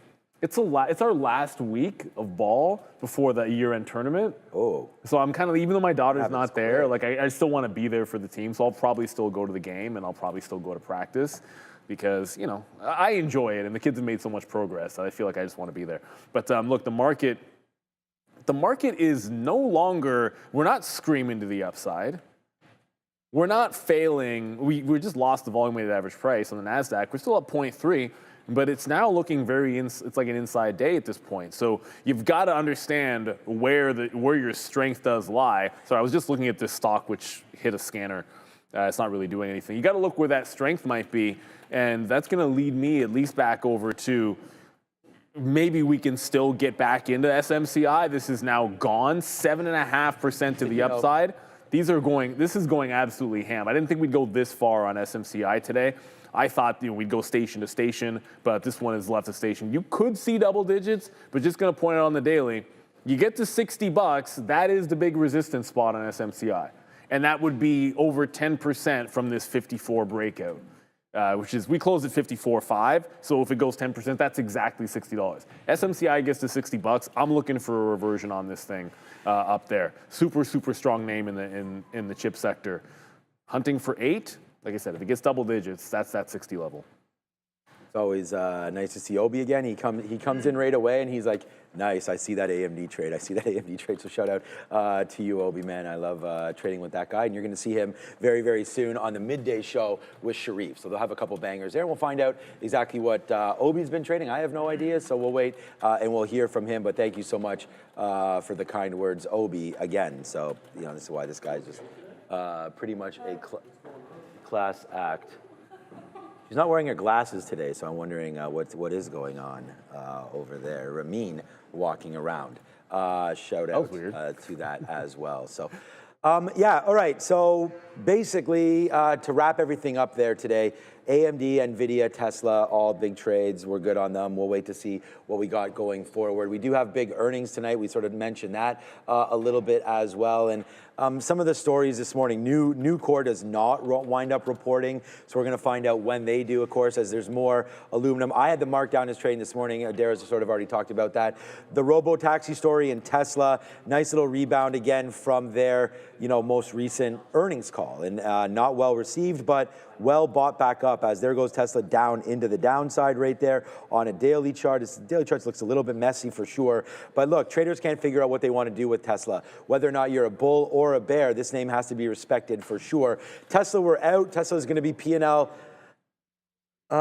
Actually, it is P&L number 2. It overtook Google. I'm now out of Tesla, but I will talk about that in just a second. There's the play there for Tesla. Big tech reports this week looming, right? Meta, Amazon, Apple, all this week coming through. So we're going to have to wait, sort of cross our fingers and hope that these names can continue to spend, and help out names like the big banger today, AMD. So we'll have to wait to see if Amazon can do that. Powell right now, completely under fire, right? And we know that he's going to be coming with no heat at all this next coming Fed change, because there's going to be no change expected. And every time I look at it, there's no change at all. 97.4. I'm not sure if that's an FM dial. Tune your dial to 97.4. Maybe you'll hear Fed Chair Powell speaking. But yeah, right now, 4.25 points is where we're going to land on. So 4.25 to 4.5 overnight rate, going to stay the same there. And it looks like even for the September quarter, we still get talk right now, basically 2/3, 1/3, even 60-40. That's better right there, that we do not get a rate cut. 40% do not, 60% yes, come September. So we'll wait for that. And then that's on Wednesday. And then following that, we have jobs number. Non-farm payroll coming on Friday. That should send those numbers a little bit off, right? I mean, if there's less jobs out there, maybe more of a chance for that rate cut. It's a weird thing, because I kind of feel like the market might like a little bit of weakness in the job market, because that would push Powell at least a little bit. Cut, yeah. Because it feels like there's nothing that is changing them from their course, but it would make a ton of sense. They would have to react if we saw something drastic in the labor market, you would think. That's the mandate. So we'll see. I mean, obviously it's the biggest data point that we're going to get this week. Obviously, it's also the deadline for all of it. Anybody that hasn't made a deal, you got till August 1st, right? So the end of the week. The other thing I forgot. The other thing is, a lot of deals have happened, but August 1st is looming for every country that has not made a deal, because that's when those tariffs are going to go into full effect. And let's go back over to Adara at the desk and see how the U.S. dollar is doing. Actually, not a bad look for the U.S. dollar. We did in the last 3 days. I mean, we're trying to do a 3-day green streak. B, it looks like we're trying to make a decisive higher low on the USD daily chart for the first one in quite some time. However, we still have to make that higher high. That would be taking out 98.40. Currently trading around 98.25, so not a bad look. As Neil and Sean just mentioned there, it's very, very unlikely we're going to be getting a cut in July, though we do have President Donald Trump of the U.S. making it very clear that a July cut is what he wants. He actually said that they need to cut in July in some comments made today. Let's see what his reaction is when we get that July rate announcement, which again, heavily expected to be a hold. Back to you. Everyone in the chat is like, get her some tea. I mean, she can get, I'll go get her some tea. Anybody, Sharif would go. We got honey lemon. Anybody would go get her that. But I've been drinking tea, guys. I'm so sorry. Drinking tea. Yeah. Thank you very much. Was it? Were you at any sporting events, Adair, or are you just getting a little bit of a sore throat? Okay, so I think I might be coming down with something as well, but I did do some heavy karaoke. Oh wow. And it was rap. And what was the song of the day? Like what was your favorite one? I mentioned this pre-market. Okay. I did Do Not Like Us by Kendrick Lamar.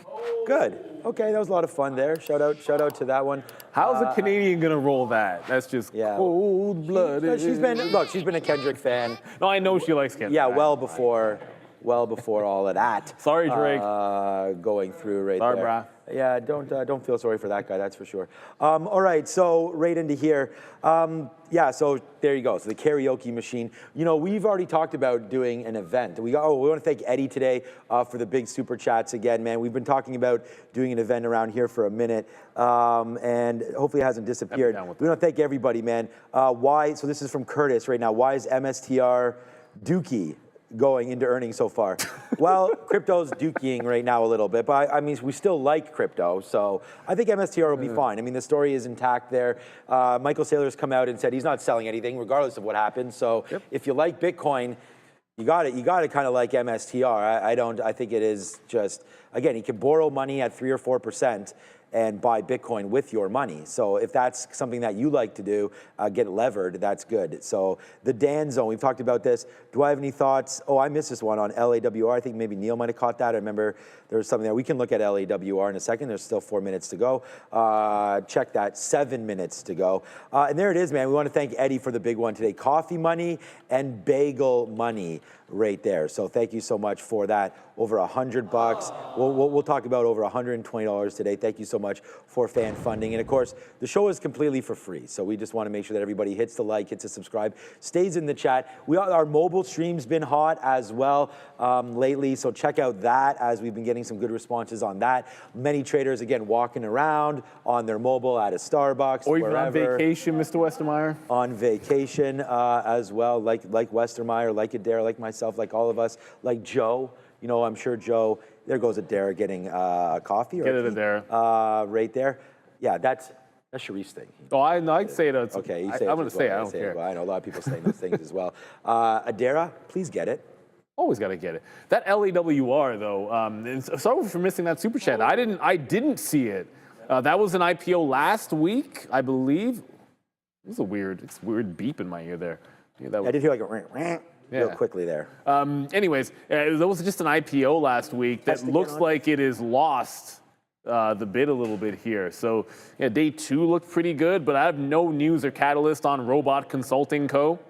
It was a small, only 15 million IPO, and looks like it's just sliding back into the downside. Oftentimes, like if you give up all of the move on day 1 and go red, just wait. You gotta wait for this thing to calm down and hold the level, and it is not holding anything as we speak. So I don't know too much about it, except that it's a very small IPO, only 15 million. That's why it wouldn't have been on our radars. Right. I mean, I don't think, you know, I don't know anything about it. No, I don't. Yeah, and it's certainly, even the morning at IPO, it's probably wasn't something that would have been like overly on our radar, given how small it was. Like, I don't trade any of those ones.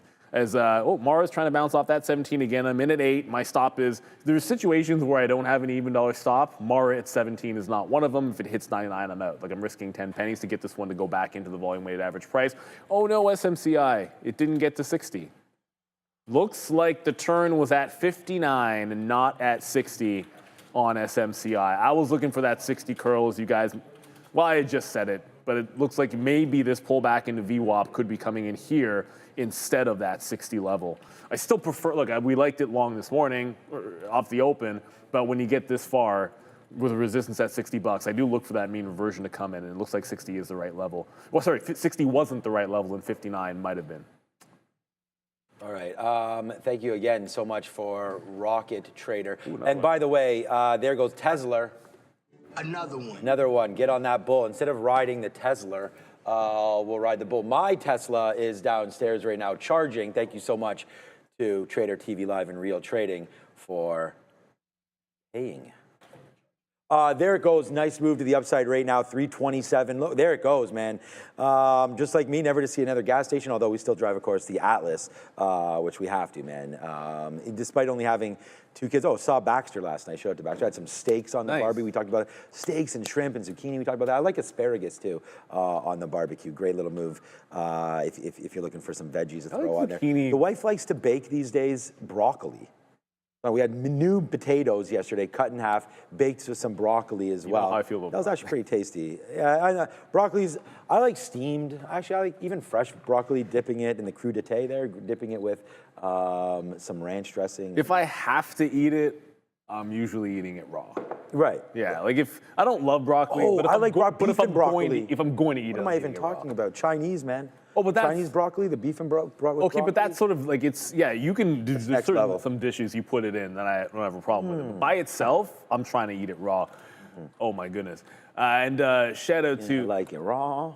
This is what it's like Rocker Trader Jim just said. Trading is a lonely game because really it's you, your ideas, your stocks, whatever, and you could be looking at the same things, but you're hitting your own keys. That's the value. That's what the community brings to everybody. It's the ability to talk through your ideas, sort of share what's moving, what's not, because I mean the market has an inside data, doesn't go anywhere. You want to make sure you're looking at the right things, you know. And whether it's the chip space, heck, you could be riding Circle to the downside for all I know. Like that stock actually is really bleeding now, and even worse than. Yuck. Yeah, like I actually thought CoreWeave was a worse stock, but no, Circle taking it on the chin. This might be another leg to go. I'm gonna double check. I'm pretty sure, I don't have anchored VWAP on this. I'm pretty sure Circle has now broken the anchored VWAP from day one. During the midday, I'm gonna throw that up and just confirm that, although I'm sure Obi will probably be looking at Circle breaking the anchored VWAP from the open, and he just shake his head. So now I don't have to check because I know that it did. That's sort of the thing. Like you find what's moving, find where the opportunities are going to be. Maybe you like that vape stock from earlier today, halted again to the downside. This one's been halting multiple times, so it's a big time mover, up 500% and doing 6 million shares in volume. I just heard cucumbers. Oh, no, I forgot about that. So we had, and thank you to, I'm just reading the chat right now. What's up to Jacob Thomas right there? Eat cucumbers. Yeah, look, our garden is blasting. We had a cucumber salad last night, feta. So fresh cucumber chopped up there with feta. And you just put a little bit of oil, a little bit of salt and pepper. Oh, boy, that one, props up to my wife. Nothing but love for that, man. What a great opportunity that was. And then we had so many sides last night. It was stupid. And then my daughter loves Caesar salad. It's hard to have a steak without a Caesar salad in my house. There goes 328. We've got everything, man. We've got strawberries were good this year. Raspberry. I know you guys have raspberries, I think. Yeah. The lettuce, huge this year as well. Our blueberries aren't doing well this year. Blueberries? They're not doing well? No. I don't know. We don't have blueberries. It sucks. Tomatoes not starting yet, but they're starting, but we haven't picked any yet, the cherry tomato. Shout out to Patrick, who gave me this kick-ass tomato plant. Still hasn't, it's flowered, but we haven't caught anything there. And then zucchinis. And what's really growing are beans this year. So we've got the beans, but the cucumbers. Our beans always do really well. I tried bananas with vanilla ice. What? Huh?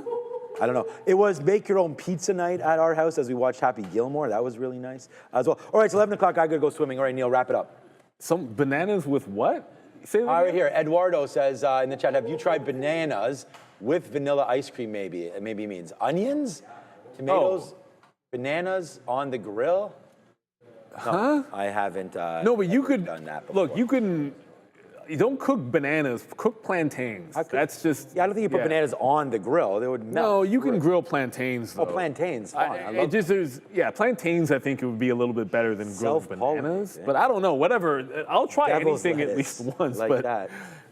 Devil's lettuce in full effect as well. Okay, so we're going to wrap it up and then throw to Adara, and then she's going to throw it to the midday show. All right, good show so far. Good show. Enjoy your lunch, whatever it is. Neil's going to be seeing what he gets. I think we're going to get a tuna salad at some point. See everybody. It's back to Adara. Yeah, lots of things to go over quickly here. Financial Times reporting that the U.S. is freezing technology exports to China in hopes of getting meeting with President Xi. So again, U.S. reportedly freezing